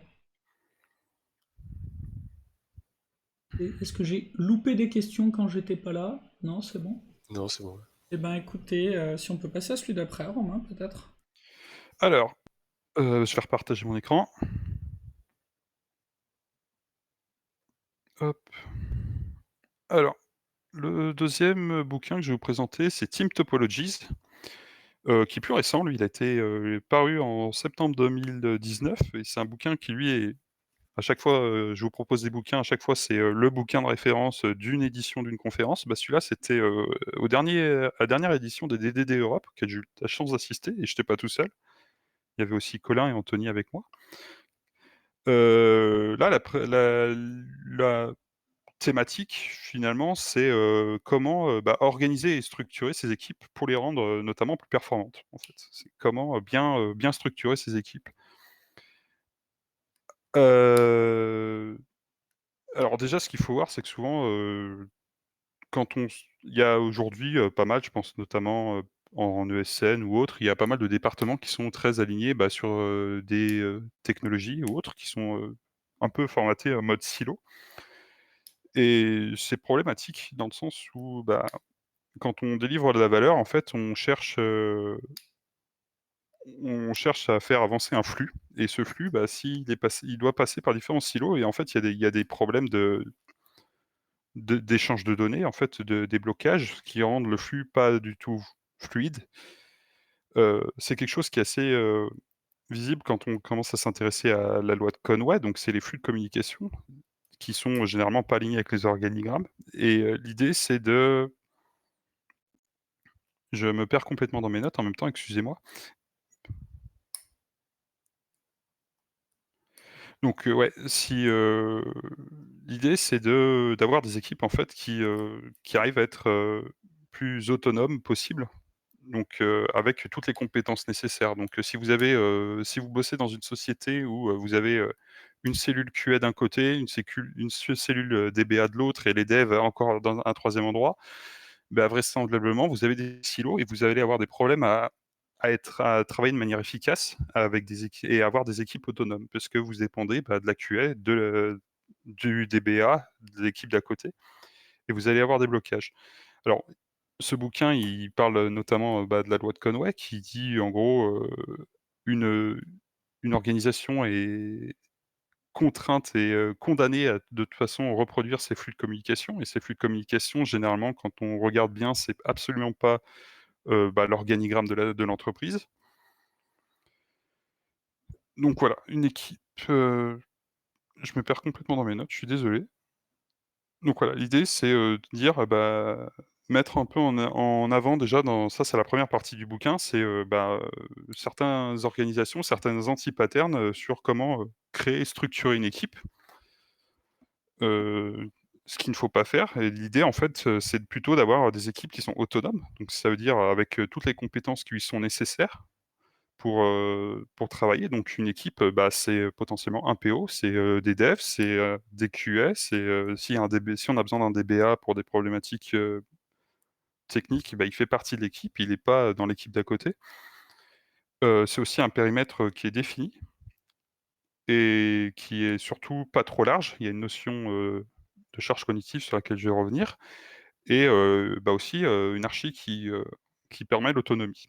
Qui permet l'autonomie de l'équipe quoi, qui est pas dépendant de services tiers ou de services tiers. Ça, c'est évidemment idéal parce que dans une infrastructure, dans un système, dans un SI un peu complexe, les dépendances, il y en a forcément. Donc l'idée, c'est aussi ce que propose ce bouquin, c'est de proposer on va dire des topologies, des patterns d'équipes à mettre en place pour, leur permettre de communiquer le mieux possible. Un autre anti-pattern, auquel il faut faire attention, c'est, se dire, «On parle pas assez, il faut parler». Il faut que les équipes échangent. Donc c'est là qu'on se retrouve des fois avec des points de synchro entre 50 équipes qui n'ont rien à voir les unes avec les autres. Donc ça aussi, c'est un anti-pattern, c'est, se dire, «Tout le monde parle avec tout le monde», c'est une mauvaise stratégie, c'est pas une solution en soi. La deuxième partie, c'est les topologies de team. Donc, eux, ils ont identifié, 4 topologies différentes. Donc, il y a ce qu'ils appellent le stream-aligned, donc c'est la topologie principale, on a un flux de valeurs qui va être, délivré au tra par un service et on a une équipe qui y est désignée. Il y a aussi, bah, tout ce qui va être complicated subsystem, donc ça, c'est des choses qui sont plus rares, c'est, plus pour des composants qui demandent, des compétences vraiment, spécifiques, spécialisées. Moi, j'en ai jamais vraiment rencontré, mais par exemple, je peux imaginer, je pense par exemple, chez un client à Lyon, c'est M6, par exemple, je sais qu'ils font des lecteurs de flux vidéo, donc j'imagine que ça, c'est des compétences très particulières et c'est des équipes qui vont être spécialisées là-dessus. Il va y avoir aussi, tout ce qui est plateforme team, donc c'est qu'à un moment, dans un écosystème, grandissant, et ben, il faut bien, que les équipes, se reposent sur une plateforme, quelque chose, un socle sur lequel travailler. Donc ça va être le rôle de certaines équipes. Et enfin, il y a, ce qu'ils appellent les enabling teams, donc c'est vraiment des équipes un peu plus experts qui sont là plus pour expérimenter, accompagner, introduire des nouvelles valeurs, de nouvelles pratiques au sein des équipes en place. Donc voilà, donc ils expliquent un peu tout, ces différentes topologies, quand les utiliser, comment les utiliser. Ce qu'ils disent aussi, c'est que pour augmenter les performances, il y a une notion qui est hyper importante, en fait, quand on conçoit une équipe, c'est, de voir, la charge cognitive de l'équipe. C'est qu'une équipe, elle est performante, si on lui donne un périmètre qui n'est pas trop gros. Si vous avez un périmètre trop gros, vous souffrez de surcharge cognitive, c'est comme tout. C'est comme si là, je vous expliquais quelque chose que vous ne connaissez pas et que je vous inondais d'informations, vous ne seriez pas capable de traiter l'information correctement. Ça marche pareil avec une équipe. Si vous donnez un périmètre qui est trop grand, elle ne peut pas livrer de la valeur sans introduire des erreurs, se tromper, etc. Il donne aussi des clés en fait du coup, pour, définir ces barrières, ces frontières entre, quel doit être, le périmètre que doit couvrir une équipe. Donc, certains ici vont être contents, il y a déjà le DDD, c'est peut-être le premier qui est cité, mais il y a aussi d'autres aspects. Il y a aussi, quels sont, les risques qu'on veut prendre, sur un contexte donné, ça peut être aussi, les perfs attendus pour un service, ça peut être la fréquence de livraison, ça peut être des contraintes, légales de validation, ça peut être plein de choses et il donne aussi quelques clés pour, déjà, spotter, ce qu'ils appellent les monolithes. Donc, c'est les dépendances, fortes entre 2 équipes. Donc ça va être, au travers, d'une application, potentiellement une base de code. Donc c'est ce qu'on disait juste avant, c'est, comment, on fait quand on a une base de code qui est énorme, c'est que, potentiellement, en fait, tu devrais avoir plusieurs équipes qui bossent dessus, mais sur des sous-parties de cette base de code. Mais un monolithe, ça peut être aussi couplé, par d'autres choses. Ça peut être, par la base de données, ça peut être par son build, ça peut être, par le process de release. Voilà, donc il donne des clés, en fait, pour identifier comment découper ces équipes, comment bien correctement identifier comment bien et correctement découper les équipes et la dernière partie, c'est plus, toute la partie, pattern de communication entre ces différentes équipes parce qu'on l'a dit, elles peuvent pas être totalement indépendantes, c'est pas possible. Donc ils ont identifié 3 patterns, donc il y en a un qui est, pattern de collaboration qui demande énormément de temps et d'énergie, mais qui est très bien en début, dans un début de projet où, les équipes ont besoin de collaborer pour, explorer une problématique et comprendre comment elles vont interagir. Il y a un deuxième pattern, ce qu'ils appellent le X as a services, donc c'est passer la collaboration. Généralement, ils ont un mode de communication qui est assez défini, donc il y a une équipe qui va exposer les services et une autre équipe qui va venir les consommer. Normalement, il y a peu d'interactions, nécessaires et il y a la dernière, qui est la je l'ai mangé, excusez-moi. J'ai mangé le nom qui lui donne, c'est le facilitating, voilà. Donc c'est vraiment ça, c'est plus, un pattern qui est dédié à la team, à l'enabling team, c'est, aider, accompagner une équipe à introduire des pratiques et ce genre de choses. Un autre aspect sur lequel ils insistent beaucoup, c'est qu'effectivement, c'est des patterns, une équipe, la façon dont elle interagit avec une autre équipe, c'est pas quelque chose de figé dans le marbre, c'est quelque chose de dynamique qui évolue dans le temps. Ça, ils insistent beaucoup dessus. Heu, c'est un bouquin que j'ai beaucoup aimé lire aussi, qui m'aurait beaucoup servi sur ma précédente mission parce que justement, en le lisant, je me suis rendu compte de choses qui allaient, de choses qui n'allaient pas et ça aurait été un bon moyen de mettre le doigt dessus et de les mettre en lumière et je pense que c'est un bouquin si vous êtes, architecte, si vous intervenez dans une, société, vous allez, devoir prendre des décisions sur, comment structurer un système, un SI, comment, le découper, le répartir des équipes. C'est un bouquin, je pense, c'est intéressant et important de lire et ça peut vous éviter beaucoup de pièges et je pense qu'on va s'arrêter là. Est-ce que vous avez des questions? Est-ce que c'était clair? Bon, au top. Alors attends, est-ce qu'on avait des questions? Déjà, il s'est passé un très grand événement. On a eu la première personne qu'on a dû bannir sur le chat Twitch, et donc ça montre que la chaîne grandit. Oh, J'hésitais, Sadraskol n'a pas hésité. Il a sorti son plus beau banhammer, et il n'est plus. Bon, apparemment, il est encore sur le replay du live, parce que ça n'enlève pas, mais ce n'était pas très grave. Donc voilà. Et donc Sadraskol qui nous demande, est-ce qu'il parle de comment organiser le support au sein des équipes? Je trouve que c'est un critère assez important.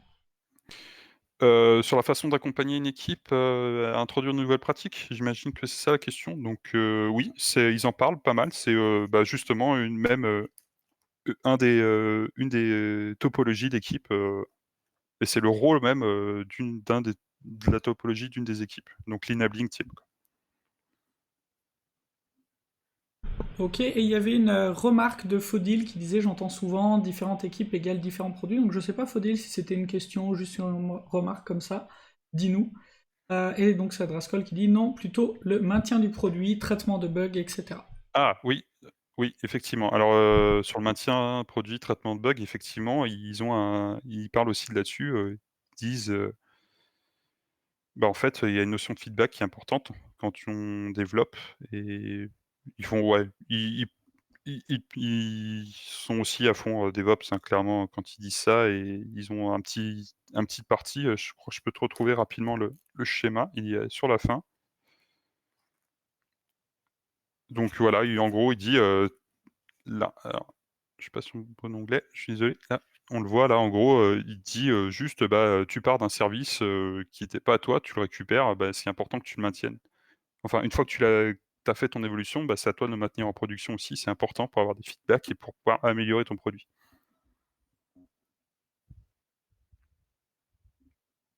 Ok, nickel. Est-ce qu'on a d'autres remarques, d'autres questions, d'autres insultes? Non, pas les insultes. Pour Romain sur ces sujets, ou est-ce qu'on passe à la suite? Moi, je vais pouvoir passer à la suite, peut-être Oui, juste répondre à Odile? j'avais une question. Ouais. Oui.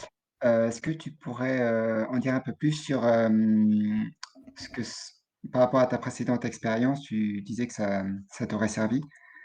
Est-ce que tu peux en dire un peu plus sur précisément quels éléments t'auraient concrètement servi dans ton dernière expérience? Alors, très concrètement, bah, je vais revenir à ma fameuse équipe dans laquelle on n'arrivait pas à livrer de valeur, parce que c'est le même contexte. Une des problématiques qu'on avait, c'est qu'on était dépendant en fait, on était, dans le process métier de l'entreprise dans laquelle j'intervenais, en fait, on arrivait assez tard dans le process métier et on avait, besoin de beaucoup d'informations qui étaient, produites, créées en amont dans le flux d'informations et par conséquent, on était dépendant de systèmes, développés par d'autres équipes Mhm.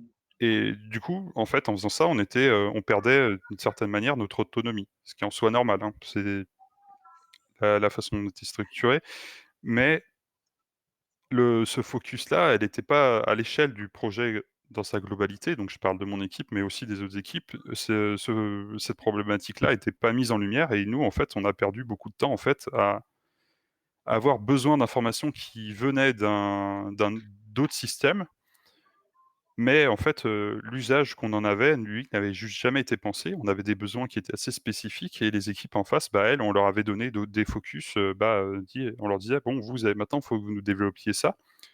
Et elles n'avaient pas de bande passante à nous accorder pour, nous permettre, nous, d'avancer. Donc notre équipe, elle était, à l'arrêt parce que, on n'avait pas les billes pour pouvoir, avancer, sur, nos problématiques à nous.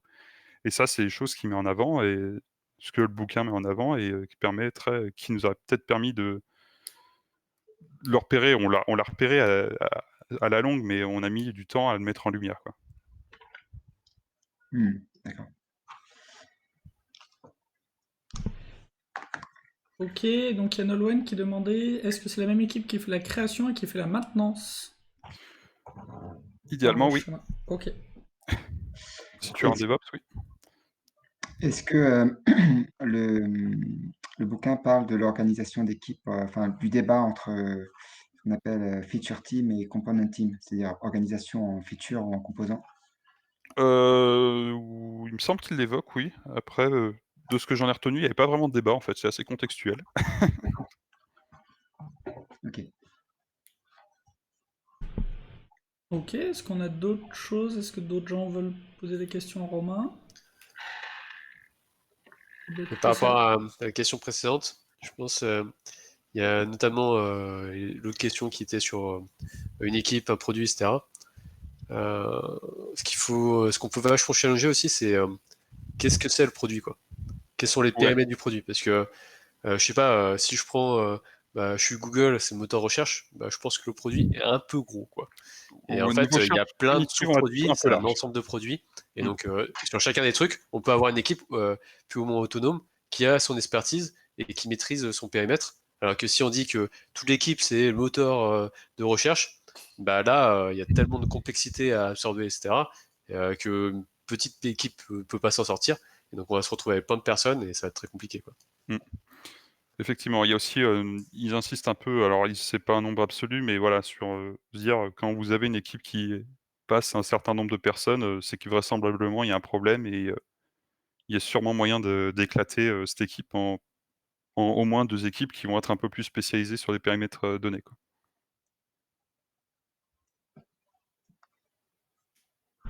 Ok, et donc il y a Kiapi qui nous dit: je vais revenir un coup sur le déploiement à très haute fréquence. Est-ce que vous connaissez un éditeur de techno qui livre de cette manière? De tous les outils que j'ai l'habitude d'utiliser, aucun ne fonctionne de cette manière. Peut-être que ce n'est applicable qu'à un déploiement SaaS, dans ce cas, je comprends mieux. Alors, moi, je peux peut-être commencer à répondre. J'ai peut-être un peu de mal à faire la différence entre ce que tu appelles outils qu'on utilise et SaaS. Moi, il y a plein d'outils que j'utilise au quotidien qui sont du SaaS. Ne serait-ce que GitHub, GitLab, Google, enfin Twitch, tous les outils Google, Twitch sur Twitch, lequel on est. Slack, etc. Ça fait partie des Ah. outils. Après, c'est clair qu'un client lourd, bah, tu vas pas le livrer toutes les minutes. Donc oui, Ça va être plus dur. là, tu vas faire un tampon et, pour livrer, ou autrement, tu peux livrer toutes les minutes. Bon, c'est plutôt rare pour un client lourd. Tu vas faire plutôt des releases à la limite tous les jours ou peut-être un petit peu moins. Et après, c'est plutôt laisser la main à l'utilisateur de redémarrer quand il veut. Et donc lui laisser quelques jours, comme toutes les politiques les 3 dernières années sur Windows. Ils ont fait énormément de tests pour savoir quelle liberté on donne à l'utilisateur pour se mettre à jour, parce qu'il y a des mises à jour maintenant très fréquentes de Windows, quoi. Moi, je pense de manière générale, déjà tous les géants du web, hein, tu prends un Google, un Facebook, un Netflix, Amazon, ils le font tous, quoi, aujourd'hui, je pense.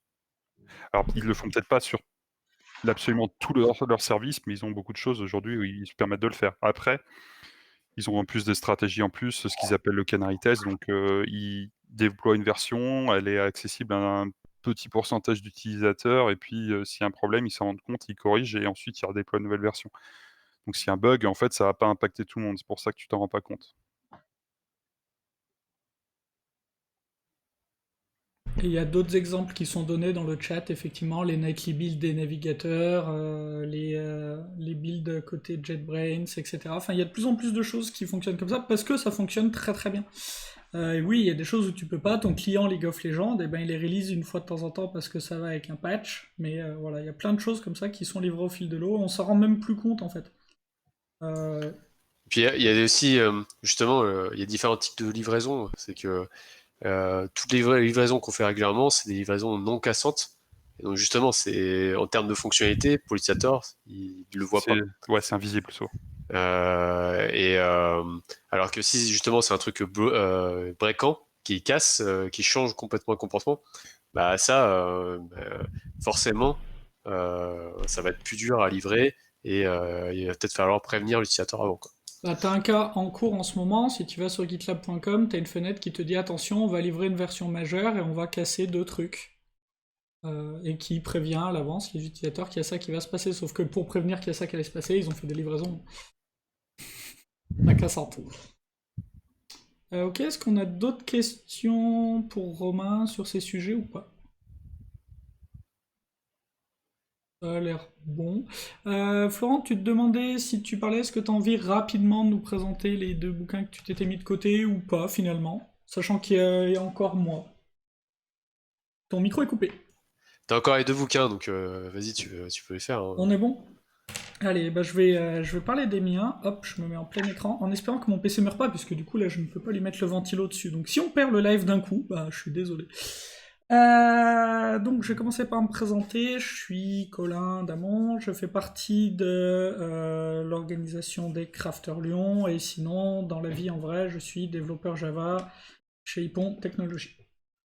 Ce soir, je vais vous parler. Le premier bouquin dont j'ai décidé de vous parler, c'est par un auteur qui a fait Clean Code, The Clean Coder, Clean Architecture, et donc maintenant il a fait Clean Agile. Merci Clean Bob.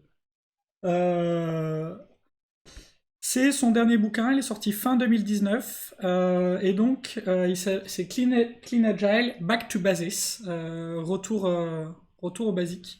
Et le bouquin, il dit, bah, le bouquin est petit, et effectivement, il est assez petit par rapport au bouquin qu'on peut avoir l'habitude de manipuler. Il dit, c'est petit parce que l'agile, c'est simple, donc j'ai pas besoin de faire un gros bouquin sur un truc simple. ça va bien se passer. Donc il raconte. Ouais, on n'aime pas le personnage. Moi j'aime beaucoup sa façon d'écrire et j'aime beaucoup son sens de la formule. Donc il raconte un peu le lancement de la réunion pour la création du manifeste, où il en est un peu à l'origine. Je laisse passer les trolls dans le chat. Voilà, CleanJS, tout ça, tout ça. Donc il raconte un peu, il raconte un peu cette réunion, comment ça s'est passé, comment ils ont pris un peu ça, comment ça a eu un impact qu'ils attendaient pas forcément derrière, tout ce qui s'est passé avec les certifications, avec toutes ces mécaniques-là. Comment lui le voyait, quels problèmes ils essayaient de résoudre quand ils ont lancé ça, quels problèmes ils avaient, quels problèmes ils essayaient de résoudre, et un peu l'étonnement qu'il a aujourd'hui sur ce qui est devenu un peu l'agilité. Et il fait justement un retour aux bases en expliquant pourquoi des chiffrages. Les chiffrages, c'est pour avoir des métriques. Les métriques, c'est pour pouvoir prouver des choses. Parce que quand on parle à des gens intelligents et qu'on a des chiffres qui leur montrent qu'on ne sera pas là à temps, on peut argumenter. Il y a des choses que j'ai vraiment beaucoup aimé là-dedans, enfin, des choses qui sont évidentes, que j'ai toujours vécues, mais de les voir écrites, c'est toujours assez cool. Du type, quand on démarre un projet, il y a une seule chose qui est connue, c'est la date à laquelle on doit le livrer. On sait pas ce qu'on doit faire, on sait pas qui, pas comment, pas à qu'est-ce, mais on sait à quelle date on doit le livrer. Par contre, ça c'est sûr, c'est le premier truc qu'on sait. Et on le sait tout le temps, et ce sera toujours comme ça, etc. Donc il y a pas mal de choses comme ça dans le bouquin. Il est, j'ai envie de dire comme d'habitude avec cet auteur, je le trouve très bien écrit, très facile à lire, très pragmatique. Il remet vraiment beaucoup de choses en place sur l'agilité, comment on fait, est-ce que l'itération 0 ça existe pas, comment on peut faire les différentes cérémonies, comment ça peut marcher, comment organiser ses équipes, etc. de manière très simple, dans un bouquin qui fait même pas 200 pages, donc c'est petit, il se lit vraiment très vite. Franchement, j'ai vraiment, vraiment, vraiment beaucoup apprécié ce bouquin. Je vous le conseille, et je le conseille si vous êtes agiliste convaincu et que vous voulez faire de l'agilité, mais surtout, surtout, surtout, je vous conseille de l'offrir à vos coachs agiles qui disent t'es pas agile si t'as pas exactement 17 post-it sur ton mur à tout moment, t'es pas agile si tu fais pas exactement tel truc, si ton telle cérémonie fait pas exactement tant de temps, c'est pas agile parce que tu suis pas tel manifeste, tel machin, tel truc. Vous lui offrez ça. Voilà, c'est pas Joel Clodo qui l'a écrit, hein. On l'aime pas le monsieur, mais il est dans les signataires, il fait partie des gens qui ont lancé ça. Franchement, c'est super bien fait, super bien écrit. Ouais, tiens, je prends un petit. Je sais pas si vous voyez l'illustration de la préface. C'est Bob qui sort d'une porte avec des enfants avec des casquettes agiles et dessus il y a écrit laisse, sas, mort, etc., etc. Ça, c'est la petite illustration de la préface où il y a Bob qui vient un peu revoir tout ça et revenir justement aux bases de l'agilité. Alors bon, après, c'est du Uncle Bob, hein. Il y a pas mal de moments où il se la pète un peu. Voilà, j'ai fait ça, machin, machin. Mais moi, je suis pas allergique, donc ça va, ça m'a absolument pas gêné dans ma lecture. Mais vraiment, enfin, il se lit vite, il se lit bien. Lisez Clean Agile. Vous avez des questions, des remarques? Je vais vite, hein. Mais j'ai pas grand chose à en dire à part lisez-le, il est trop cool. En tout cas, au niveau du chat, ça a bien trollé, quoi. Ah bah oui, mais ça, ok, mais rien d'intéressant. Rien de très intéressant. Ok, alors ça c'était pour le premier bouquin dont je voulais parler ce soir. Je voulais en parler très vite. Et le deuxième bouquin dont je veux parler, il est un peu plus gros. Attendez, je l'attrape. Je me galère un peu. Il est un peu plus massif. Si on met Clean Agile devant, il est plus petit et plus voilà.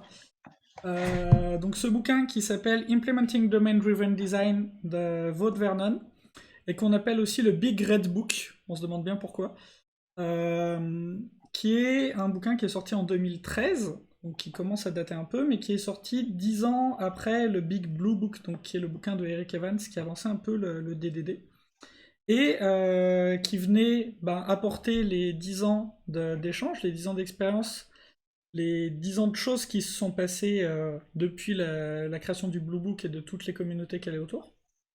Et qui venait surtout apporter la promesse, c'est Implementing Domain Driven Design, donc faire des implémentations, faire effectivement des implémentations de choses en DDD. Les implémentations, le langage qui a été choisi, c'est Java. C'est le langage que je pratique au quotidien, donc moi ça m'allait bien. C'était plus facile pour moi de lire les exemples de code. Donc j'ai été, quand j'ai commencé ma lecture, j'ai été, on va dire, étonné, ouais c'est le minimum qu'on puisse dire, sur les exemples de code que je trouvais vraiment pas du joli code, pas très élégant, pas... Enfin, avec plein de problèmes, avec des complexités cyclomatiques pas justifiées. Sur du code sur un bouquin, j'ai trouvé ça vraiment dommageable. Ça, c'était compliqué. Mais bon, pour en arriver jusqu'aux exemples de code, avant, il avait fallu que je lise le texte écrit par Wout Vernon. Et ça, c'est encore plus compliqué que lire son code. Vraiment, en termes d'écriture, dans ce bouquin.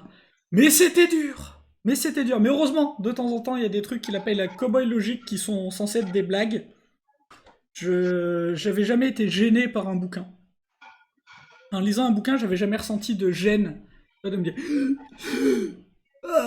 Et ben, ça m'a fait ça, en lisant ce bouquin. Mais bon, à l'époque, j'en avais pas forcément d'autres, j'avais pas forcément d'autres références, et puis je voulais comprendre, je voulais vraiment comprendre ce qui se passait, donc je me suis accroché, j'ai lu les 600 pages de ce machin, de ce bouquin, et j'ai appris des choses, et c'est la première fois que je voyais une architecture hexagonale, c'est la première fois que j'entendais parler d'un domain event, puisque les domain events ne sont pas dans le Blue Book, etc., etc.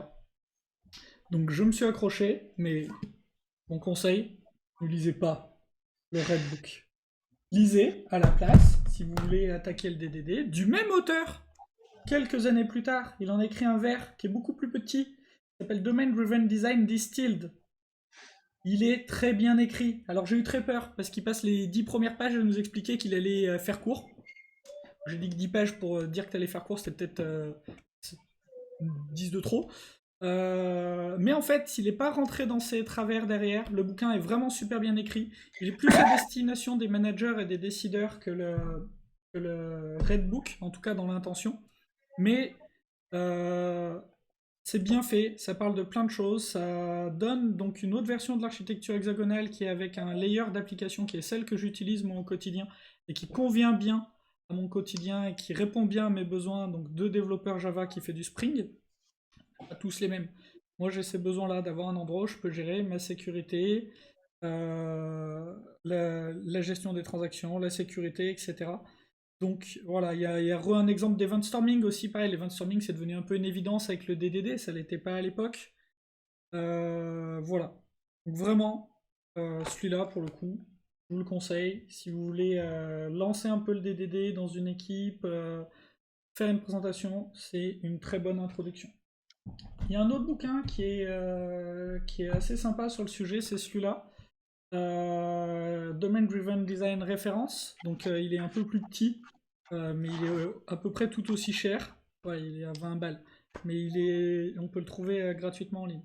Il est très très bien celui-là, et je l'ai souvent sur moi, c'est pour ça qu'il n'est pas dans un état génial, ma copie. Le problème, c'est que celui-là, il est utile et utilisable et vraiment cool, que quand on a lu celui-là, quoi. Qui est le bouquin d'origine, qui est le Big Blue Book de Eric Evans de 2003. C'est ancien, mais ça reste toujours très largement d'actualité.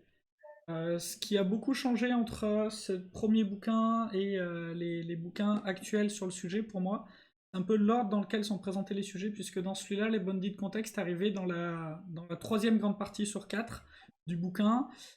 Et avec l'OTAN, en fait, c'est vraiment quelque chose qui est présenté en tout premier. Puisqu'il est vraiment difficile de parler de DDD sans parler de bandit de contexte aujourd'hui.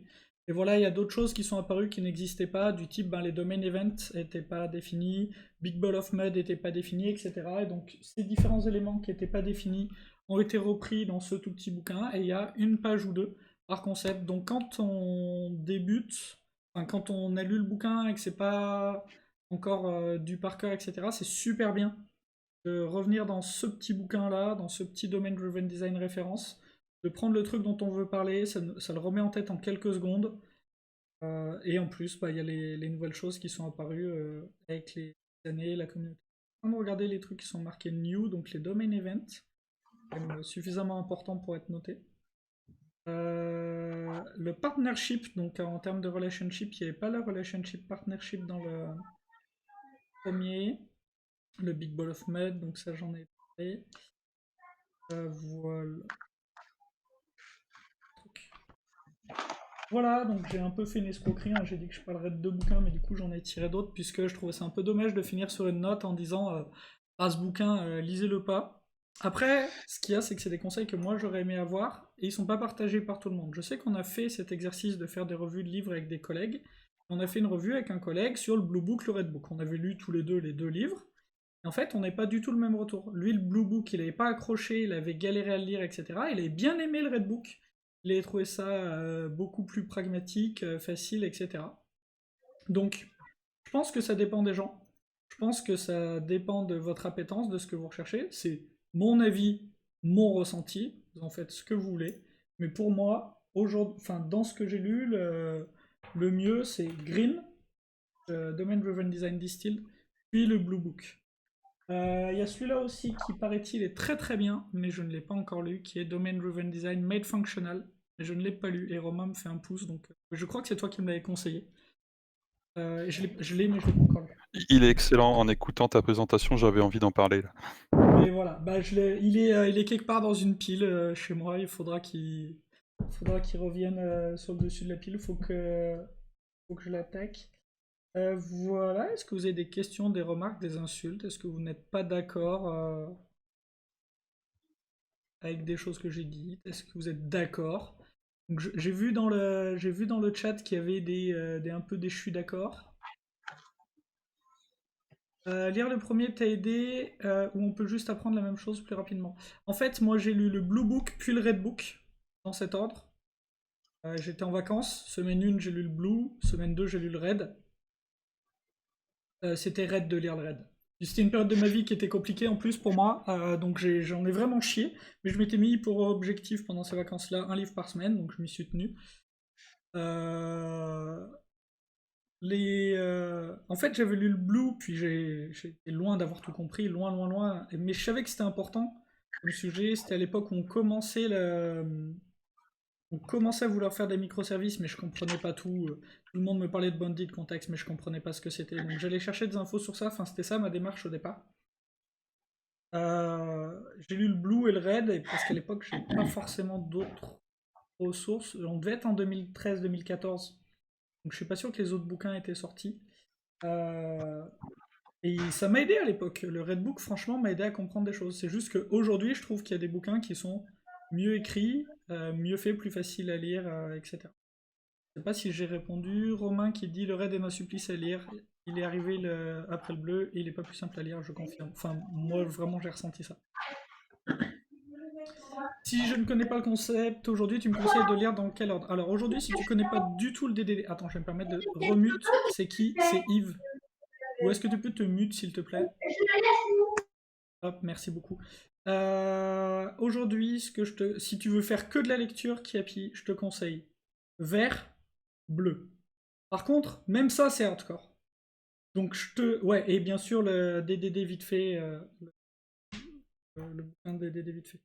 Mais même ça, ça va être très très compliqué. Donc ce que je te conseille pour démarrer le DDD, c'est de venir aux events DDD qu'on peut organiser. Donc il y a des groupes de crafters dans toutes les grandes villes de France.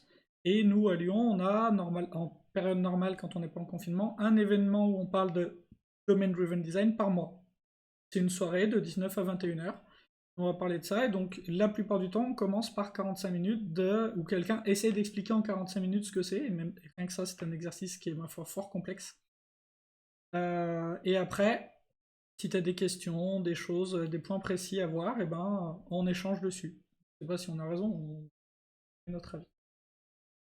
Je sais pas si j'ai répondu à la question. Je sais pas si vous avez un avis d'ailleurs sur l'ordre des lectures, sur l'approche à avoir.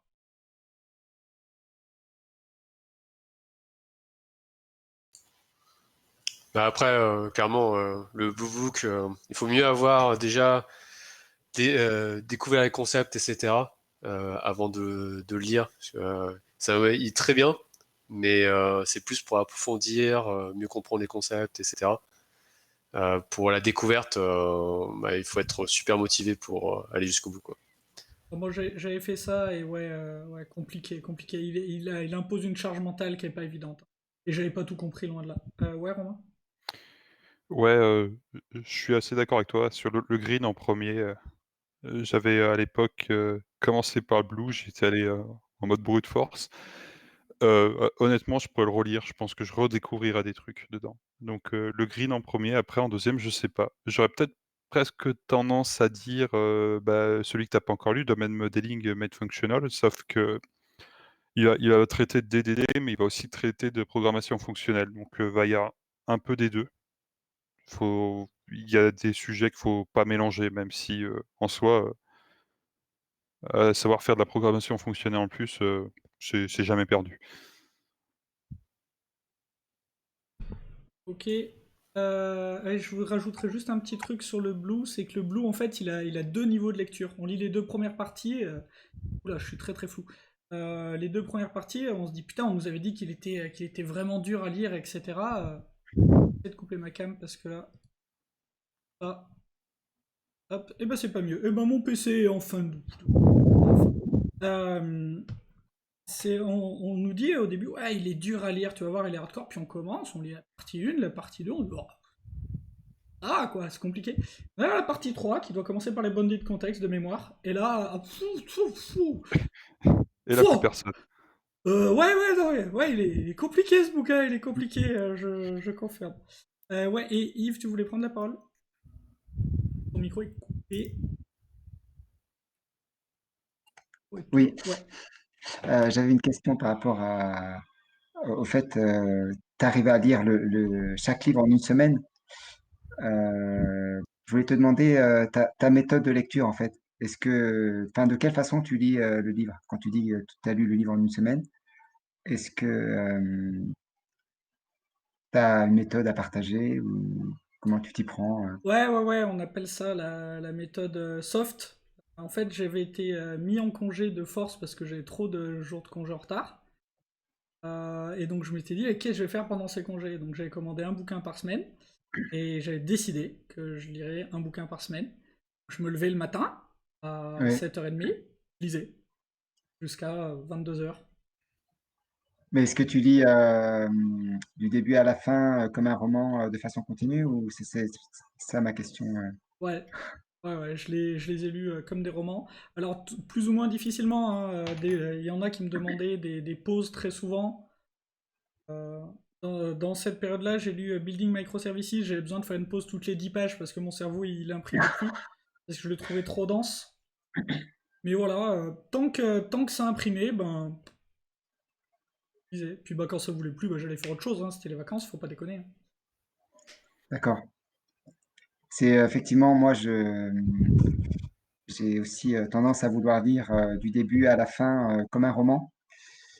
Et je m'interroge sur moi-même sur la meilleure façon en fait d'arriver à se détacher à cette façon de lire pour lire de façon plus active en lisant d'abord certaines parties, ensuite en revenant sur des chapitres de façon plus détaillée. Alors ça, C'est c'est ce que j'ai fait à l'époque. Je fais plus ça maintenant. C'était les premiers bouquins techniques que je lisais. J'avais jamais vraiment lu de ouais, bouquins techniques. ouais. Maintenant, je fais plus ça en fait. Je vais lire et expérimenter ou me projeter. Enfin, de toute façon, je fais toujours ça. Je fais une projection mentale de la situation Enfin, c'est naturel. Tu es en train de lire un truc, tu le transcodes à ta situation et tu te l'imagines, tu vois. Donc, soit tu te l'imagines quand c'est quelque chose d'un peu conceptuel, du genre sur Clean Agile, tu vois, je me projetais dans les situations du quotidien, je m'imaginais. Donc, je m'arrête de lire, hein, je pose le bouquin. De toute façon, mon cerveau il est en train de faire autre chose, donc je laisse faire. Je me projette, je réapplique le truc la situation, je vois ce que ça aurait pu donner, etc. Et quand c'est des bouquins qui peuvent être très concrets, ben je. Yves, si tu veux, j'ai cette référence-là aussi. Oui, Mais bon, je t'avoue que bon, il est un peu épais. Je pense qu'il devrait faire moitié moins. Et j'arrive pas encore à tout appliquer, c'est assez compliqué. Mais voilà, how to read a book. Après, il faut lire le bouquin pour pouvoir lire le bouquin, c'est ça. Ah ouais, c'est ça, en fait, faudrait le lire 3 fois pour comprendre comment il faut lire un bouquin, c'est une catastrophe. Mais voilà, si ça t'intéresse, là, ça explique un peu, comment, lire un bouquin plus vite et de manière plus efficace. Alors dans Après, je le pense que ça dépend aussi beaucoup des bouquins Aussi. Oui, oui, aussi, clairement. après, ouais, après, moi je sais que sur ma connaissance du sujet du bouquin ou pas, je vais pas lire de la même manière. Et puis après, souvent, je vais comme lire comme un roman, mais c'est plus pour déjà découvrir le truc. Et Mmh. puis peut-être un Revenir an dessus, après, ou 6 mois après, ou même plus tard, euh, je vais peut-être le relire et le lire différemment, quoi. mmh. Mais c'est vraiment mmh, d'ailleurs ce qu'il suggère, hein, c'est de le lire une première fois le plus vite possible sans forcément chercher à absolument tout comprendre et à partir de là, tu te dis: «Est-ce que ça vaut le coup que je revienne dessus?» et là, tu vas le faire de manière plus poussée. Par c'est exemple, un le Red peu Book, eh ben, j'ai pas eu ouais. envie de le relire, tu vois. Ouais, tu veux dire Dans quelque chose, Yves? Oui, dans le livre dont je parlais sur le coaching agile, elle donne différentes techniques de lecture de livres, notamment la technique qui consiste à lire d'abord le résumé de chaque chapitre, ensuite lire des parties les moins complexes et finir par les parties les plus détaillées, les plus complexes. Mais enfin, aller progressivement dans une lecture pas continue, mais plus en fonction de ce qu'on cherche à retenir et à apprendre. Après, moi, je savais pas que c'était une vraie technique. Tu le lis rapidement une fois, puis après tu reviens dessus. Mais en fait, c'est ce que je fais naturellement, je me rends compte. Je lis Mm. rapidement une fois, et puis bah, quand ça me plaît, de toute façon, je reviens dessus. C'est pour ça que j'aime bien m'acheter les livres. C'est con, mais j'ai encore ce côté-là. J'aime bien avoir l'objet. Et j'aime bien aussi d'avoir des bouquins comme ça. Quand je donne des formations, il y a certaines formations où j'arrive avec une valise de bouquins. Je sors des bouquins à mesure et je les laisse en prêt aux gens. Donc là, ce soir, j'ai dû choisir dans les livres qui étaient là, que j'avais, qui n'étaient pas en prêt quelque part, je sais pas où. Euh, Parce que ça fait. Enfin, j'ai gardé ce côté-là où j'aime bien voir l'objet et pouvoir le prêter et moi pouvoir revenir dedans. J'ai cette mémoire un peu plus de savoir où c'est. Par exemple, dans le Big Red Book, je sais où est le schéma de l'archi hexagonal. Je me rappelle, je sais à quel endroit de la page il est, je sais que je peux le retrouver très facilement. C'est sur une page à gauche. Non, c'est à droite. Ah merde. Mais, effectivement, je suis un peu comme toi, j'ai tendance à savoir où aller retrouver l'information plus que retenir l'information en elle-même, quoi.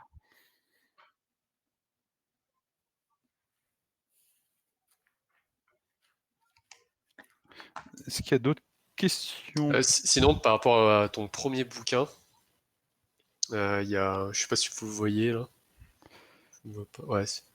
Je vous invite à lire ce bouquin aussi pour quand vous avez une personne qui prône justement la méthode pour faire de la qualité, sans réfléchir derrière. Donc c'est un petit bouquin, ça se lit très facilement. Et ça, en fait, c'est un médecin qui raconte justement son vécu, les règles absurdes qu'on impose, etc., alors que ça améliore pas forcément vraiment la qualité. Et je vous invite, c'est assez drôle à lire. Ouais, il est très bien aussi. Je vous mets d'ailleurs une vidéo si vous voulez rigoler 5 minutes. Tu t'es trompé de phrase, Romain, non? Tu voulais dire c'est pas le mien, c'est celui de Jean? Ah non, non, c'est vraiment le mien. Ok, bah voilà, donc bah, il y a Sad Rascal qui voulait te chourer un bouquin. Non, non, non, on en a d'autres pour la prochaine réunion, pas de problème. Est-ce que vous avez d'autres retours, remarques, insultes sur ces derniers bouquins? Quelqu'un respire dans son micro, je ne sais pas. Pardon, c'est moi. Est-ce que vous avez d'autres choses à dire? Est-ce que j'ai loupé des choses sur le chat, c'est possible. Mathieu qui dit comment je fais pour lire en une semaine, j'ai pas d'enfant, c'est vrai. J'ai pas de chat non plus. Et je gagne un temps fou avec ça. Bah écoutez, il n'y a pas forcément d'autres choses à dire. Je vous propose qu'on fasse un rôti sur cette soirée. Return on time invested, retour sur le temps qu'on a investi, on va noter de 1 à 5. Donc nous, on va noter avec nos mains parce qu'on est haut, et vous sur le chat, je vous laisse mettre une note de 1 à 5. 1, vous avez vraiment perdu Je votre propose temps. que tout le monde vote par chat. Ce sera plus facile pour contrôler. Ah oui, c'est vrai. Comme ça, Florent, il peut juste copier-coller. C'est une bonne idée.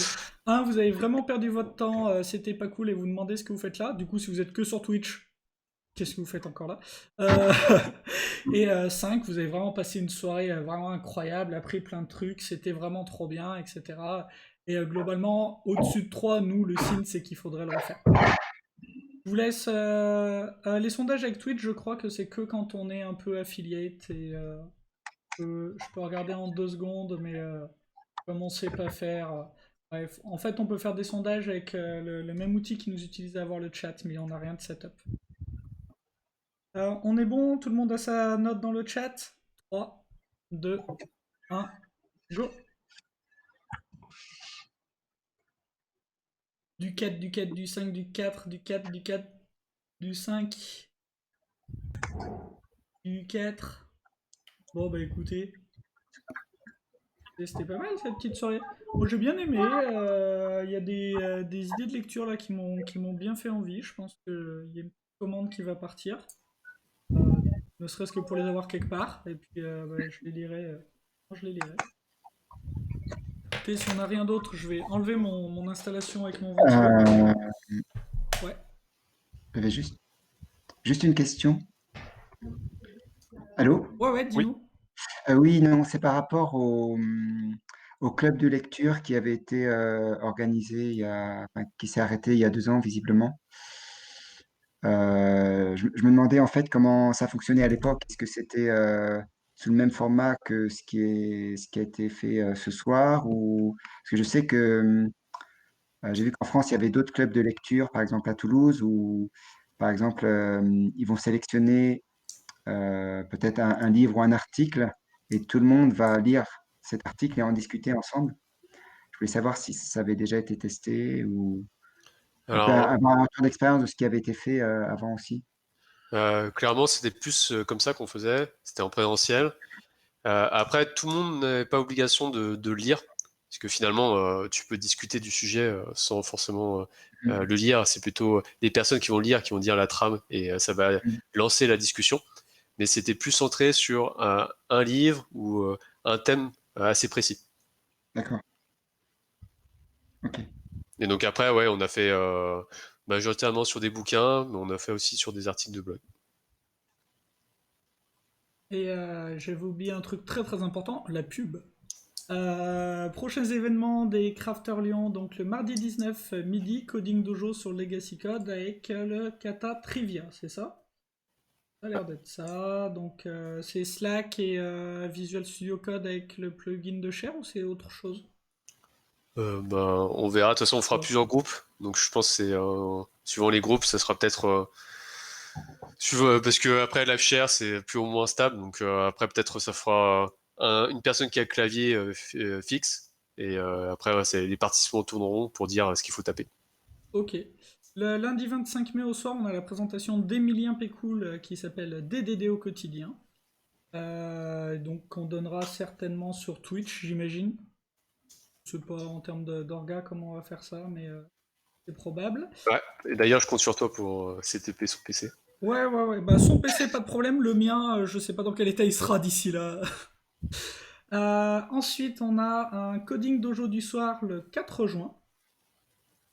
C'est annoncé ça ou pas? Ça, c'est officiel. Euh, Bah, en fait, ils sont en ligne. Après, ils sont pas été. Hmm. Vous n'avez pas reçu des mails par rapport à cet événement parce que les sujets sont pas encore fixés. Donc, il faut pas hésiter à s'il y a un thème ou un sujet, etc. Où vous voulez à la limite animer quelque chose, n'hésitez pas à le dire euh, pour justement on sache qu'est-ce qui intéresse le public. Et voilà, je pense qu'on a fait une bonne partie de la pub. Après, ça va plus loin dans le temps. On est toujours ouvert aux propositions. Si vous avez des idées, des choses que vous voudriez adresser, on ne promet pas qu'on le fera, on promet qu'on essaiera et qu'on écoute. Puis voilà, est-ce qu'on a autre chose à dire? Est-ce qu'on est bon? Non? Fermé? Allez. Je vous souhaite du coup à tous une bonne soirée. À plus. Allez.